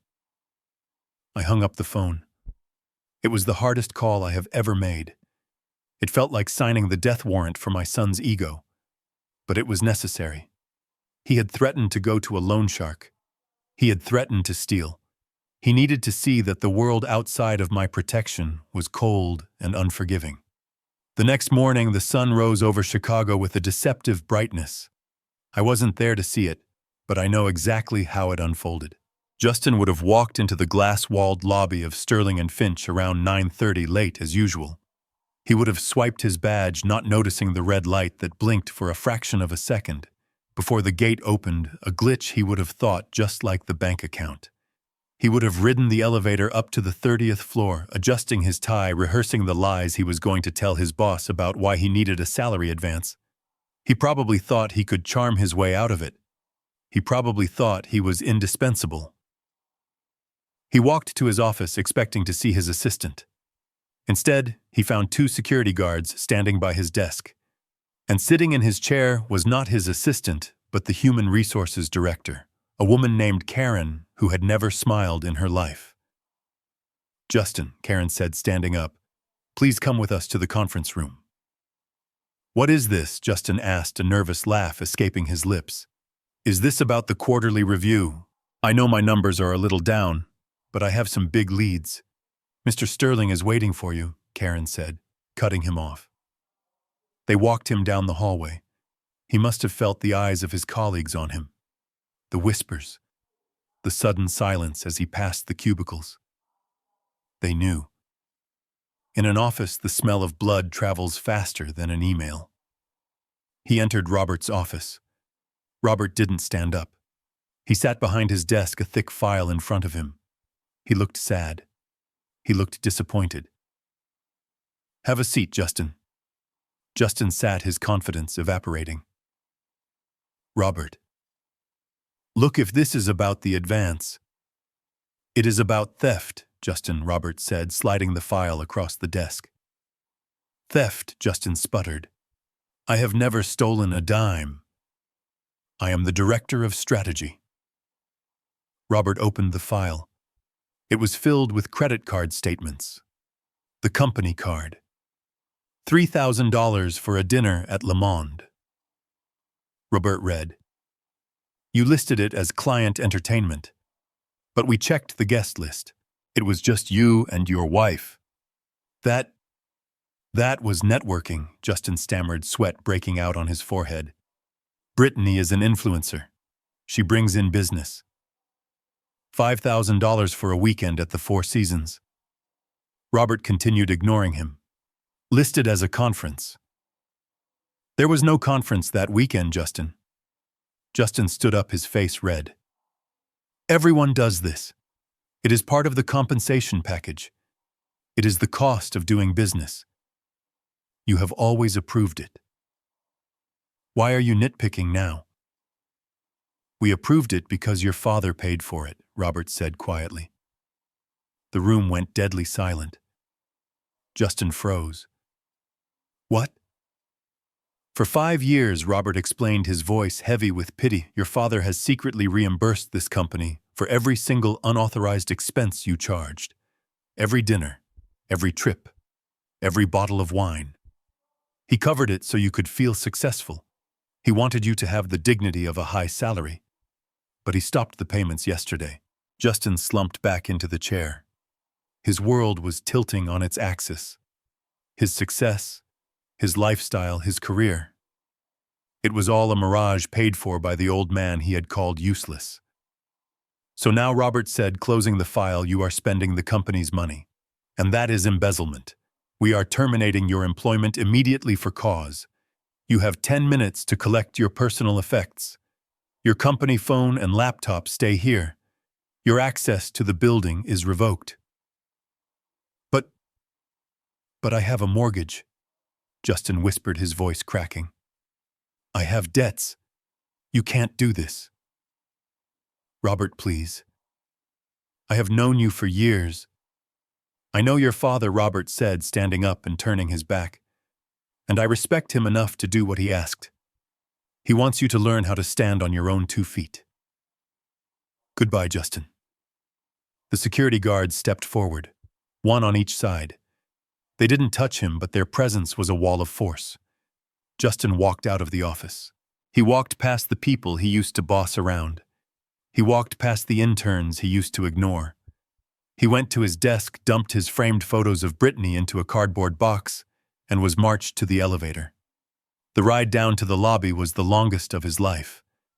When the doors opened, the doorman, the same one who used to greet him by name, looked through him as if he didn't exist. He walked out onto the street, the box in his arms, the wind whipping at his face. He needed a drink. He needed to think. He walked to the nearest Starbucks and ordered a black coffee. He tapped his phone against the payment terminal. Beep. Declined. He frowned. He tried again. Beep. Declined. Try the chip, the barista said, looking at the line forming behind him. He inserted the card. It was his personal card, the one linked to his salary account. Beep. Transaction denied. Contact issuer. He tried his credit card. The platinum one. Beep. Declined. His hands started to shake. He realized then that the company card wasn't the only thing that had been cut off. The banks had frozen his assets. The investigation, Robert mentioned it, had triggered a flag. Or maybe, just maybe, his father had closed the backdoor access to the emergency liquidity he had always relied on. He left the coffee on the counter and walked out, humiliated. He stood on the sidewalk surrounded by people rushing to their jobs, people who had paychecks, people who had lives. He was nobody. He pulled out his phone, his personal phone. It was the only thing he had left. He dialed Brittany. Pick up, pick up, pick up, he muttered. What? She answered, her voice annoyed. Did you get the money from your dad? No, Justin whispered, leaning against the cold brick wall of the building he used to work in. Then don't bother coming home, she snapped. Brittany, listen to me, he said, a sob rising in his throat. I was fired. Silence. What did you say? I was fired. They know everything. The expenses, The fraud. Dad. Dad stopped paying for us. It is all gone, Britt. The job, the cards, everything. We have nothing. He waited for her to comfort him. He waited for her to say they would get through it together. You idiot, she screamed. You useless, pathetic idiot. I told you to fix this. The line went dead. Justin lowered the phone. He looked at the black screen. He was standing in the middle of Chicago with a box of office supplies and $12 in his pocket. The trap had snapped shut. The career was dead. The marriage was dying. And the only person who could save him was the man he had left sitting alone in a house that smelled like mothballs. But he knew with a terrifying certainty that that door was locked tight. The bottom had fallen out, and he was still falling. The clock on the wall struck 5. The banking day was officially over. The deadline had passed. I sat in my study, the leather of my chair cool against my back, a glass of water untouched on the coaster beside me. I was not nervous. I was not pacing the floor, wringing my hands like a worried parent. I was calm. It was the calm of a judge who has already written the sentence and is simply waiting for the defendant to enter the courtroom. I knew exactly what was happening on the other side of the city. I knew that the eviction notice from the T&C group had just become enforceable. I knew that the grace period for the $90,000 had expired. And I knew that my son and his wife were currently staring at a digital abyss, watching their lives crumble in real time. They had no job. They had no credit. They had no money. And now they had no home. The phone rang. It cut through the silence like a fire alarm. I looked at the caller ID. It was Brittany. Of course it was. Justin would be too broken to call. He was likely curled up in a corner of that expensive sofa, paralyzed by the sudden removal of the safety net he had taken for granted his entire life. Brittany, however, was a fighter. She was a survivor. But she fought dirty, and she was about to learn that you do not bring a knife to a nuclear war. I let it ring 3 times. I wanted her to sweat. I wanted her to feel every second of delay. On the 4th ring, I picked up the receiver and brought it slowly to my ear. I did not say hello. You old bastard, she screamed. The sound was so loud I had to pull the phone away from my ear. Her voice was unrecognizable. It was raw, shredded by hours of panic and rage. It was the sound of a cornered animal. Where is the money? She shrieked. Did you transfer it? The deadline is past, Tom. The management office just sent us a final warning. They are threatening to lock us out tonight. Did you send the wire? Tell me you sent the wire. I sat perfectly still, listening to her frantic breathing on the other line. I could hear sobbing in the background. That would be Justin. Are you deaf? She yelled again. I am talking to you. You got him fired, Tom. I know you did. Justin told me everything. You called his boss. You ruined his career. You petty, vindictive old man. How could you do that to your own son? We have nothing. Do you hear me? We have absolutely nothing. I took a slow breath. Her anger was fuel. It confirmed everything I needed to know. She didn't care about Justin's career because of his fulfillment. She cared because the cash flow had stopped. Are you going to speak? She hissed. Or did you have a stroke? Did you send the $90,000 for the rent arrears? I cleared my throat. My voice was low, steady, and completely devoid of the trembling frailty I had feigned for the last week. The rent, I repeated, testing the word on my tongue. Yes, the rent, she screamed. The money to save our home. Did you transfer it? I smiled. It was a cold, sharp smile that no one was there to see. No, Brittany. I didn't. There was a moment of stunned silence on the other end. It was as if she couldn't process the word. What do you mean, no? She whispered, her voice trembling with a mix of fury and disbelief. You didn't transfer it. I am not transferring it, I said, leaning back in my chair. Not today. Not tomorrow, not ever. Her explosion was immediate. You are crazy. You are actually crazy. Do you want us on the street? Do you want your grandchildren? There are no grandchildren. Brittany, I cut her off, my voice sharp as a whip. Stop using leverage you do not have. You have the money, she yelled. I know you have it. You are just being spiteful because we didn't invite you to the wedding. Is that it? Is this about the wedding? You are destroying our lives because of a party. I stood up then. I walked to the window and looked out at the driveway. A long black car had just pulled up to the curb. My ride was here. It is not about the party, Brittany, I said calmly. It is about the principle. Principle, she spat. What principle? You are a monster. I waited a beat. I wanted this next sentence to land with the force of a physical blow. I wanted it to echo in her head for the rest of her life.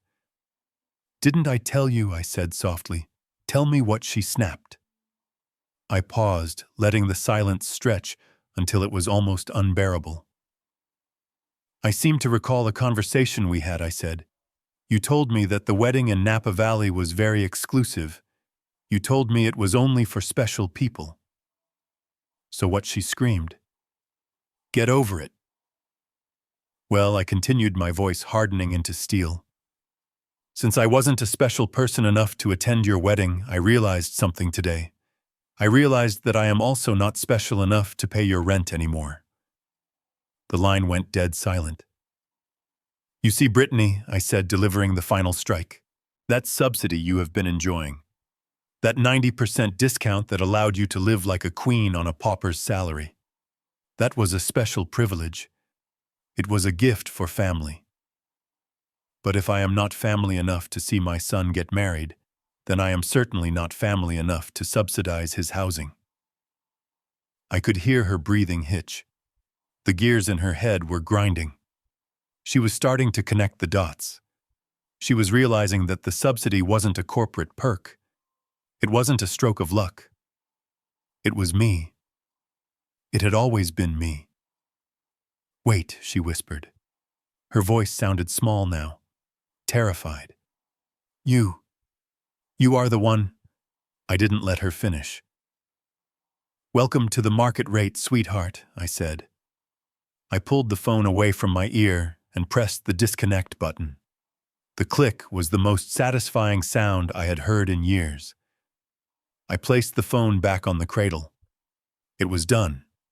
The cord was cut. I turned away from the desk. Laying on the leather ottoman was my suit. It wasn't the charcoal gray one I wore to the office. It was a midnight blue three-piece custom suit made of Italian wool. It was a power suit. It was the kind of suit a man wears when he owns the room, the building, and the block. I dressed slowly. I buttoned the crisp white shirt. I fastened the silk tie. I slipped into the vest and the jacket. I checked my reflection in the mirror. The eyes staring back at me were not the eyes of a retired grandfather. They were the eyes of Thomas Caldwell, the chairman. I walked out of the study and down the hallway. I didn't look back at the empty rooms. I opened the front door. The air outside was crisp. Parked at the curb, the black limousine idled its engine, a low, powerful purr. The driver, a man named Michael, who had been on my payroll for a decade, stepped out and opened the rear door. He didn't look at me with pity. He looked at me with respect. Good evening, Mr. Caldwell, he said. To the zenith. To the zenith, Michael, I replied. I slid into the leather seat. The door closed with a solid thud, sealing me inside the quiet luxury of the car. As we pulled away from the curb, I poured myself a glass of sparkling water from the car's bar. I watched the suburban houses blur past the tinted window. I was going to the city. I was going to my building. My tenants were waiting for me. They probably thought they could scream and shout and bully their way out of this. They probably thought they could confront the management and demand answers. They had no idea that the management was coming to them. I took a sip of water. It was time to introduce myself. Not as Tom the handyman, not as Tom the ATM, but as the landlord. And tonight, I was going to clean house. The elevator descent from the penthouse to the lobby felt like a freefall. Inside the mirrored box, the air was thick with the scent of Brittany's expensive perfume which had turned sour with sweat. She was pacing the small space, her heels clicking a frantic rhythm on the floor, while Justin leaned against the back wall looking like a man marching to the gallows. He was pale, and his hands were shaking violently, but Brittany was fueled by a manic, desperate energy. She was convinced that this was just a clerical error or a misunderstanding that she could scream her way out of. She believed that if she just made enough noise and threatened enough lawsuits, the management would back down. She had spent her entire adult life bullying service workers and getting what she wanted, and she saw no reason why tonight would be any different. When the elevator doors slid open, they didn't walk out, they stormed out. Brittany led the charge, her face twisted into a mask of righteous indignation, ready to demand to speak to a supervisor. She marched toward the front desk, her voice already rising to a shrill pitch. "Excuse me," she shouted at the receptionist who was typing on a computer. "We need to speak to the property manager immediately. We have received a harassment email and I want it fixed now." But the receptionist didn't look up. In fact, she didn't even flinch. The entire lobby, which was usually a bustle of residents and delivery people, was strangely quiet. There was a tension in the air, a kind of electric charge that happens when someone of immense power enters a room. Brittany stopped, confused by the lack of reaction. She looked around, and that was when she saw it. In the center of the grand lobby stood a group of men. There was the building manager, a man Brittany had only seen once and who was known for his arrogance. There was the head of security, a towering figure who usually looked at residents with boredom. And there were 3 other men in dark suits holding clipboards. They were all standing in a semicircle, their heads bowed slightly, their postures radiating pure deference. They were focused entirely on one man who was standing with his back to the elevator. This man was wearing a midnight blue suit that fit him so perfectly it looked like a second skin. His hair was silver and neatly combed, and his posture was upright and commanding. He held a cane not for support, but as an accessory of authority. Brittany scoffed loudly. "Hello," she yelled again, stepping toward the group. "Is anyone working here? I am talking to you." The building manager turned around. His face was pale. He held up a hand, signaling her to stop. "Not now, Mrs. Caldwell," he hissed. "We are in a meeting." "I don't care about your meeting," Brittany screamed, pushing past him. "You sent me an eviction notice. You are trying to kick us out of our home. I want to know who authorized this. I want to see the owner." The man in the blue suit turned around slowly. The scream died in Brittany's throat. It didn't fade away. It was strangled out of existence by sheer shock. She stopped dead in her tracks, her mouth hanging open. Beside her, Justin made a sound that was half gasp and half sob. It was Tom. But it wasn't the Tom they knew. It wasn't the Tom who wore flannel shirts and spilled tea. It wasn't the Tom who drove a 10-year-old Ford and lived in a house that smelled like mothballs. This man looked like a titan. His eyes behind his rimless glasses were cold and sharp like cut diamonds. He looked at them not with the warmth of a father or the confusion of an old man, but with the detached appraisal of a judge looking at a repeat offender. "Dad." Justin whispered, his voice barely audible. "What? What are you doing here?" Tom didn't answer. He didn't even blink. He simply stood there, leaning on his cane, looking at them as if they were strangers who had wandered into the wrong building. Brittany recovered first, her brain scrambling to make sense of the impossibility before her. She laughed a high, hysterical sound. "Tom," she said, pointing a shaking finger at him. "You followed us here. You put on a suit and followed us here to embarrass us. You are pathetic. Get out. Security, get him out of here." She turned to the head of security, expecting him to grab Tom and drag him away. But the head of security didn't move. He kept his eyes on the floor, respectful and silent. Brittany looked around wildly. "Why aren't you doing anything?" she shrieked. "He is trespassing. He is a senile old man. Throw him out.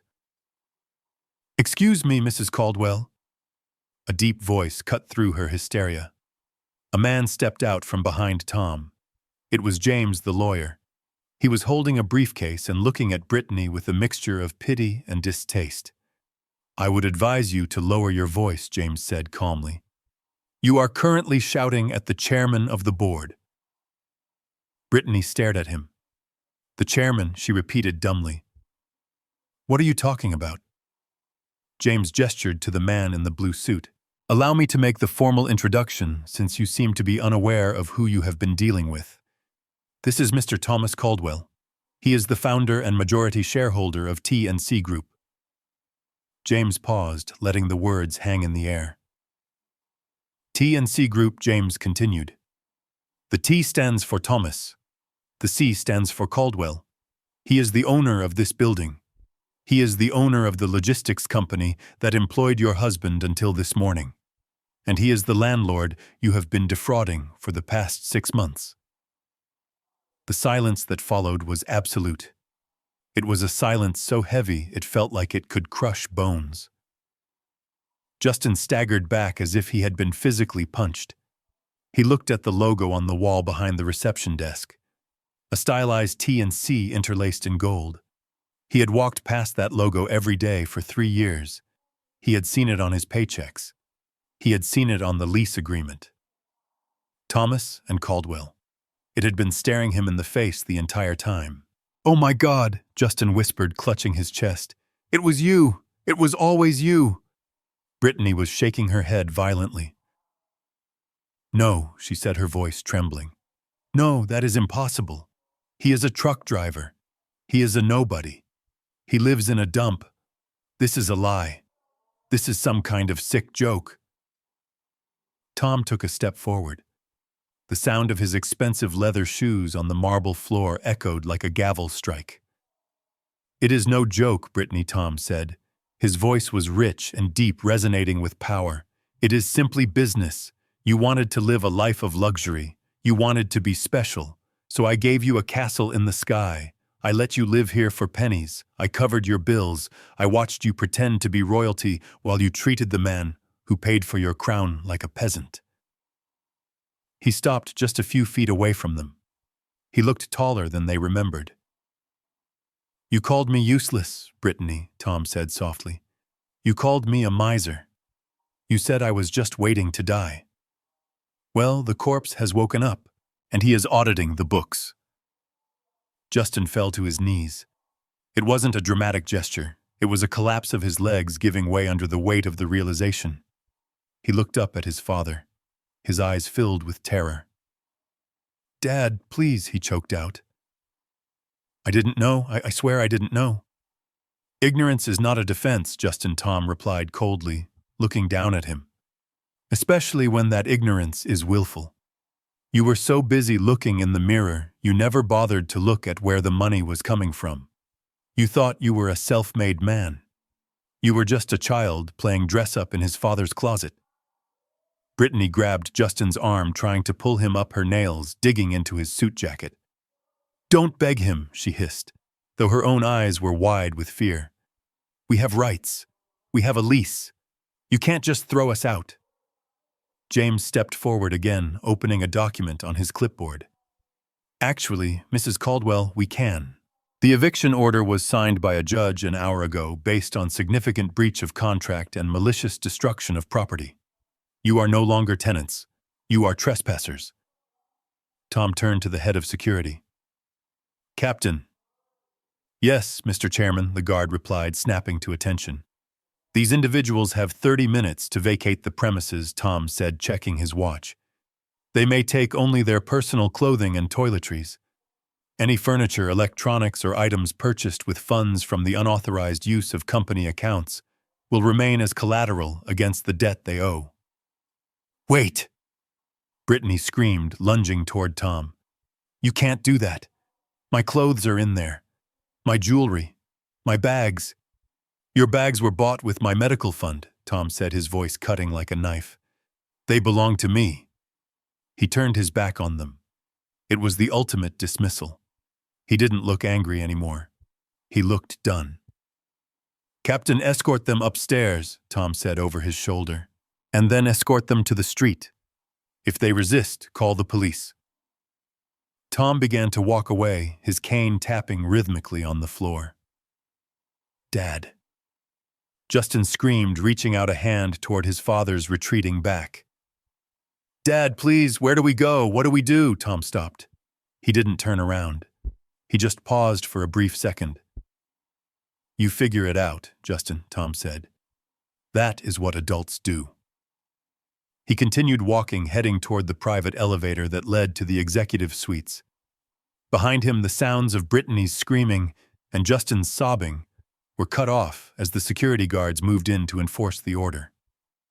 Tom didn't flinch. He pressed the button and the golden doors opened, welcoming him home. The 30-minute countdown was not a suggestion. It was a ticking bomb that hung over the penthouse, suffocating the air that had once smelled of expensive lilies and denial. The security team moved with the precision of a military unit. They stood by the doors, their arms crossed, watching silently as the life my son had built was dismantled piece by piece. There was no shouting anymore.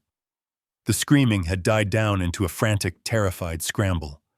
Justin was throwing clothes into a suitcase with no rhyme or reason, tossing silk ties on top of dirty socks, his hands shaking so badly he could barely work the zippers. He looked like a man trying to salvage wreckage from a burning ship. I stood by the fireplace, leaning on my cane, watching them. I felt no joy in this. There is no victory in watching your own child bleed, even if you are the one holding the scalpel. But I did not look away. I owed it to the boy he used to be to watch the man he had become hit the bottom. Brittany was not packing. She was bargaining. She was running from room to room, grabbing items, a vase, a painting, a limited edition sculpture, only to have a security guard gently but firmly take them from her hands. "That remains with this property," the guard said, his voice devoid of emotion. Brittany dropped the vase. It didn't break on the plush carpet, but the thud echoed like a gunshot. She spun around, her hair wild, her eyes scanning the room for an exit that didn't exist. Her gaze landed on me. "Tom, please," she wailed, rushing toward me. She stopped just short of my cane, afraid to touch me. "You can't do this. This is illegal.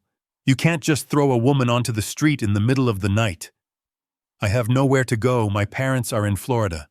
I have no cash." I looked at her. I looked at the diamond earrings she was still wearing, earrings I knew were bought with the money intended for my heart medication. "You have feet, Brittany," I said calmly, "and you have a very expensive education. I suggest you use both." She let out a sound of pure frustration and turned on her heel, looking for a softer target. She found Justin. He was struggling to close a suitcase that was overflowing with designer suits. "This is your fault," she screamed at him, marching over and kicking the suitcase. "You did this. You lied to me. You told me you were handling the finances. You told me your father was a nobody. You dragged me into this mess." Justin stopped. He looked up at her, his eyes red and swollen. "I did everything for you," he whispered. "I stole for you. I laundered money for you. I lost my job for you. For me." She laughed a cruel, sharp sound. "You did it because you are weak, Justin. You did it because you knew you weren't good enough for me, and you had to buy my affection. And look where it got us. Homeless, bankrupt." She turned back to me, clasping her hands together in a pleading gesture. "Tom, listen to me. He tricked me too. I didn't know about the embezzlement. I didn't know he was stealing from you. I am a victim here. If I had known he was treating you like that, I would have left him immediately. You know, I have always respected you." I watched her rewrite history in real time. It was a masterclass in manipulation. She was ready to feed her husband to the wolves if it meant she could stay in the warmth of the pack. Justin stared at her. The betrayal on his face was absolute. "Brittany, how can you say that?" he choked out. "We were in this together." "Shut up, Justin," she snapped. "Tom, please. Let me stay. Just for a few days. I will help you with the transition. I can testify against him if you want. I can help you with the lawsuit. I reached into the inside pocket of my jacket. I felt the envelope there. It was heavy. You are very generous with your loyalty, Brittany, I said, pulling the envelope out. But I think you are forgetting something. What? She asked, her eyes darting to the paper in my hand. I walked over to Justin. He was still kneeling on the floor, broken. I held the envelope out to him. Take it, I said. He looked at me confused. What is this? The reason you are broke, I said. The reason you needed to steal $100,000. You thought you were paying for a lifestyle, Justin? You thought you were paying for her happiness. But you were just paying the admission fee for someone else's show. Justin took the envelope. His hands were trembling so much he almost dropped it. He opened the flap. He pulled out the photographs.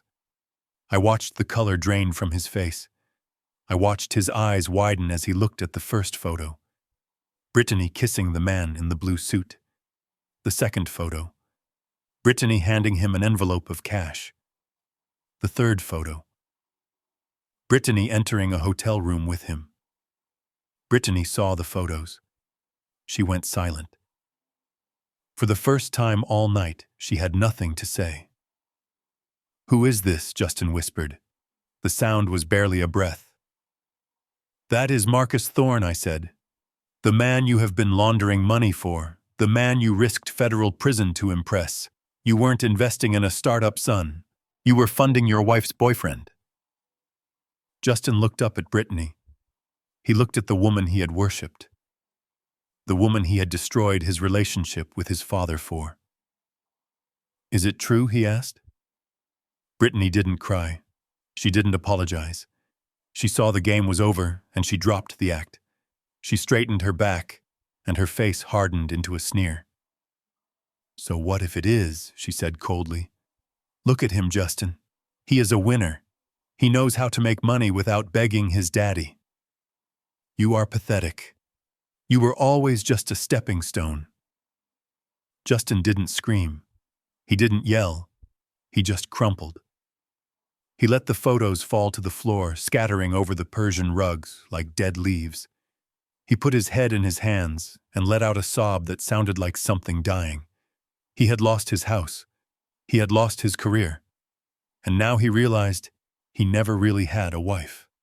Time is up, the head of security announced. 2 guards stepped forward. They picked up the suitcases. Let's go, folks, the guard said. Brittany grabbed her purse. She didn't look at Justin. She walked to the door, her head held high, clutching her dignity like it was the last designer item she owned. She walked past me without a word. Justin struggled to his feet. He looked like an old man. He looked older than me. He looked around the beautiful apartment one last time, seeing the ghost of the life he thought he had. Then he looked at me. Dad, he whispered. I didn't answer. I couldn't. If I spoke now, I would break. I just nodded toward the door. He turned and walked out. He walked with a heavy, shuffling step. I followed them. We walked down the hallway to the elevators. Not the service elevator this time. I let them take the main car. I wanted them to see the reflection of their failure in the polished brass doors. We rode down in silence. The lobby was empty now. The staff watched from a distance. We walked to the main entrance. The doorman, the one who had tried to send me to the alley, rushed to open the door. He held it wide, his eyes fixed on the ground, terrified to look at me. Brittany walked out first. The night air hit her, and I saw her shiver. She looked left and right, realizing there was no car waiting for her. No limousine. Just the cold, hard pavement of Chicago. Justin followed her. He stopped on the sidewalk. He looked at the suitcases piled next to the curb. 2 suitcases for a lifetime of mistakes. I stood in the doorway. The warmth of the building was at my back. The cold of the street was in front of them. Goodbye, Justin, I said. He turned to look at me. The glass doors were already starting to close. "Dad, wait!" he cried out, stepping forward. But the doors swung shut. The heavy glass sealed with a soft, final thud. I stood there looking through the pane. I saw my son mouthing words I couldn't hear. I saw him banging his fist weakly against the glass. I saw Brittany standing apart from him, already typing on her phone, looking for her next victim. I turned the lock. It was done. I turned my back on the street. I turned my back on the pleading. I looked at the grand lobby of the Zenith. It was quiet. It was peaceful. It was mine. I signaled to the security captain. "Clear the floor," I said, "and change the codes." I walked toward the elevator. I was going back up to the penthouse. It would be empty now. It would be silent. But it would be clean. And for the first time in years, I could breathe. The surgery was successful. The patient was in critical condition out there in the cold. But he was alive. And now he had to learn how to survive. The silence in the penthouse was no longer heavy. For the first time in 3 years, the air in the apartment felt light, breathable, and clean. It had been exactly 30 days since the eviction, and in that time I had hired a professional cleaning crew to scrub every inch of the space. They removed the smell of Brittany's cloying perfume. They removed the unauthorized walk-in closet, restoring the original wall.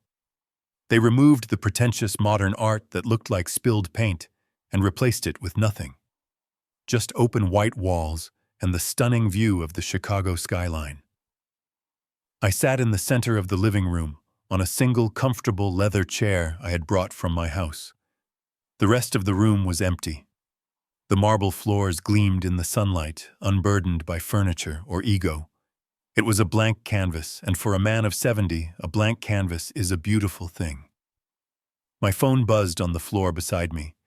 It was not the shrill ring that used to make my stomach tighten. It was a soft vibration. I picked it up. The number was unfamiliar, a local landline. "Hello," I answered, my voice calm. "Dad." The voice was quiet. It lacked the arrogance of the director of strategy. It lacked the desperation of the man begging for money. It sounded tired. It sounded human. "Hello, Justin," I said. "I didn't think you would answer," he said. There was a pause filled with the background noise of clattering dishes and murmuring voices. I wanted to call you. I am on my break. Where are you?" I asked. "I am at a diner on the south side," he replied. "I got a job, Dad. It is not much. I am waiting tables. The lunch rush just ended. My feet are killing me." I closed my eyes and smiled faintly. I remembered that pain. I remembered the ache in my lower back after unloading trucks for 12 hours straight when I was his age. It was a good pain. It was the pain of earning your existence. "That is good, Justin," I said genuinely. "Honest work cleans the soul." "Yeah." He let out a dry, humorless laugh. "It also cleans out your pride." "Brittany left me, Dad. The divorce papers came yesterday. She is going after spousal support, but since I have 0 assets and minimum wage income, her lawyer wasn't very happy." "I suspected she would," I said. "She was in love with the lifestyle, not the man. When the lifestyle left, she followed it." "I am sorry, Dad," he whispered, and I could hear his voice choke up. "I am so sorry for everything. For the wedding. For the money. For letting her treat you like garbage. I was so blind. I thought I was a big shot, but I was just a puppet. I miss you. I miss home. Can I come see you?" I looked out the window at the city I had helped build. I loved my son. I would always love my son. But I knew that if I let him come back now, if I cushioned his fall, I would undo everything. The butterfly has to struggle to break the cocoon. If you help it, its wings will never be strong enough to fly. "Not yet, Justin," I said softly. The silence on the other end was heartbreaking. "Why not?" he asked, his voice trembling. "Because you are just starting to walk," I told him. "You are learning what $1 is actually worth. You are learning what it feels like to stand on your own 2 feet without my credit card holding you up. If I let you come back now, you will revert. You need to feel the callus on your hands. You need to know that you can survive without me." "But I am alone," he said. "We are all alone in the end, son," I replied. "That is why you have to like the person you see in the mirror. Right now, you are building a man you can respect. Don't stop the construction halfway." "When can I see you then?" "When you don't need me anymore," I said. "When you want to see me just to have coffee, not to ask for a loan. When you can pay for your own lunch. Then come find me." "Okay, Dad," he whispered. "Okay. I will do it. I will make you proud." "You already have a better chance of that today than you did a month ago," I said. "Now go back to work. Don't keep your customers waiting." I hung up the phone. I sat there for a moment, letting the conversation settle in my heart. It was tough love, the toughest kind, but it was the only gift I had left to give him. The doorbell chimed. It was the private elevator. James walked in. He was holding a thick portfolio. He looked around the empty apartment and nodded approvingly. "It looks better this way," James said. "Less loud. It feels better," I agreed, standing up. "Do you have the papers?" James set the portfolio on the kitchen island. "Everything is drafted exactly as you instructed. The T&C group will remain under professional management.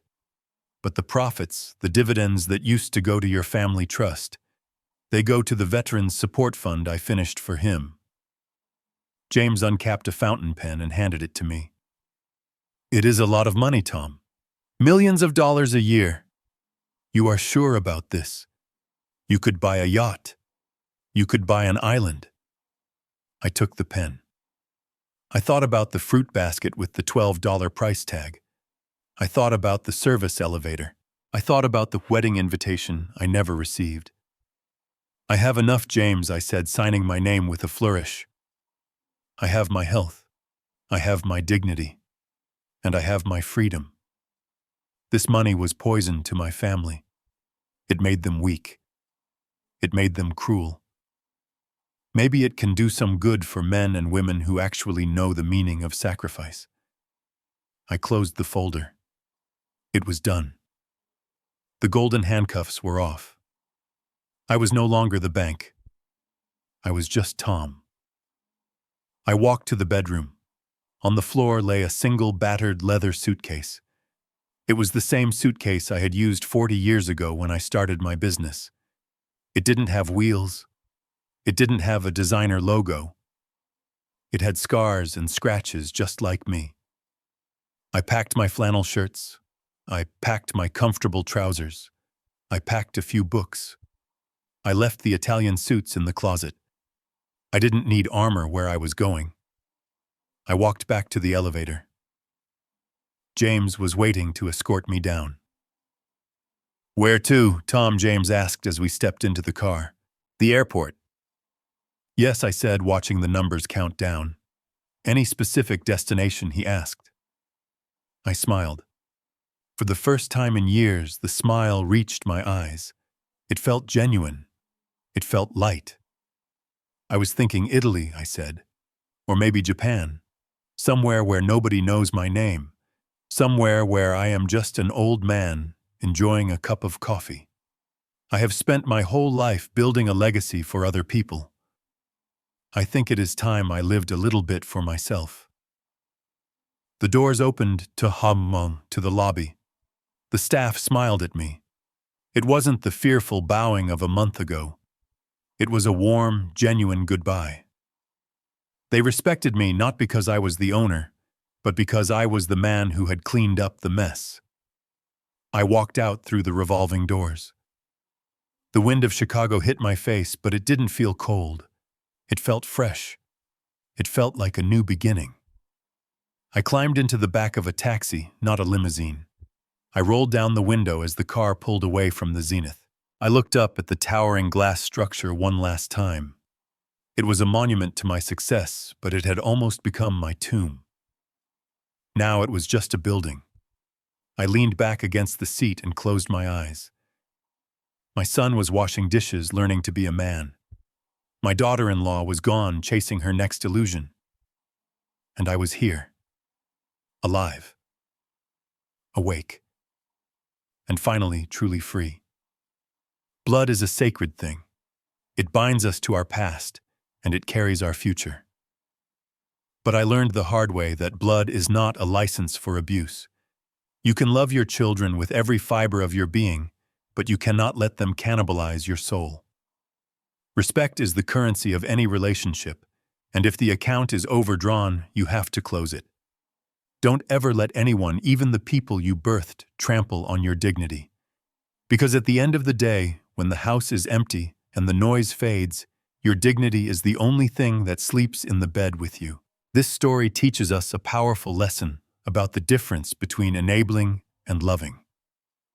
True love isn't about giving endless financial support or shielding someone from the consequences of their actions.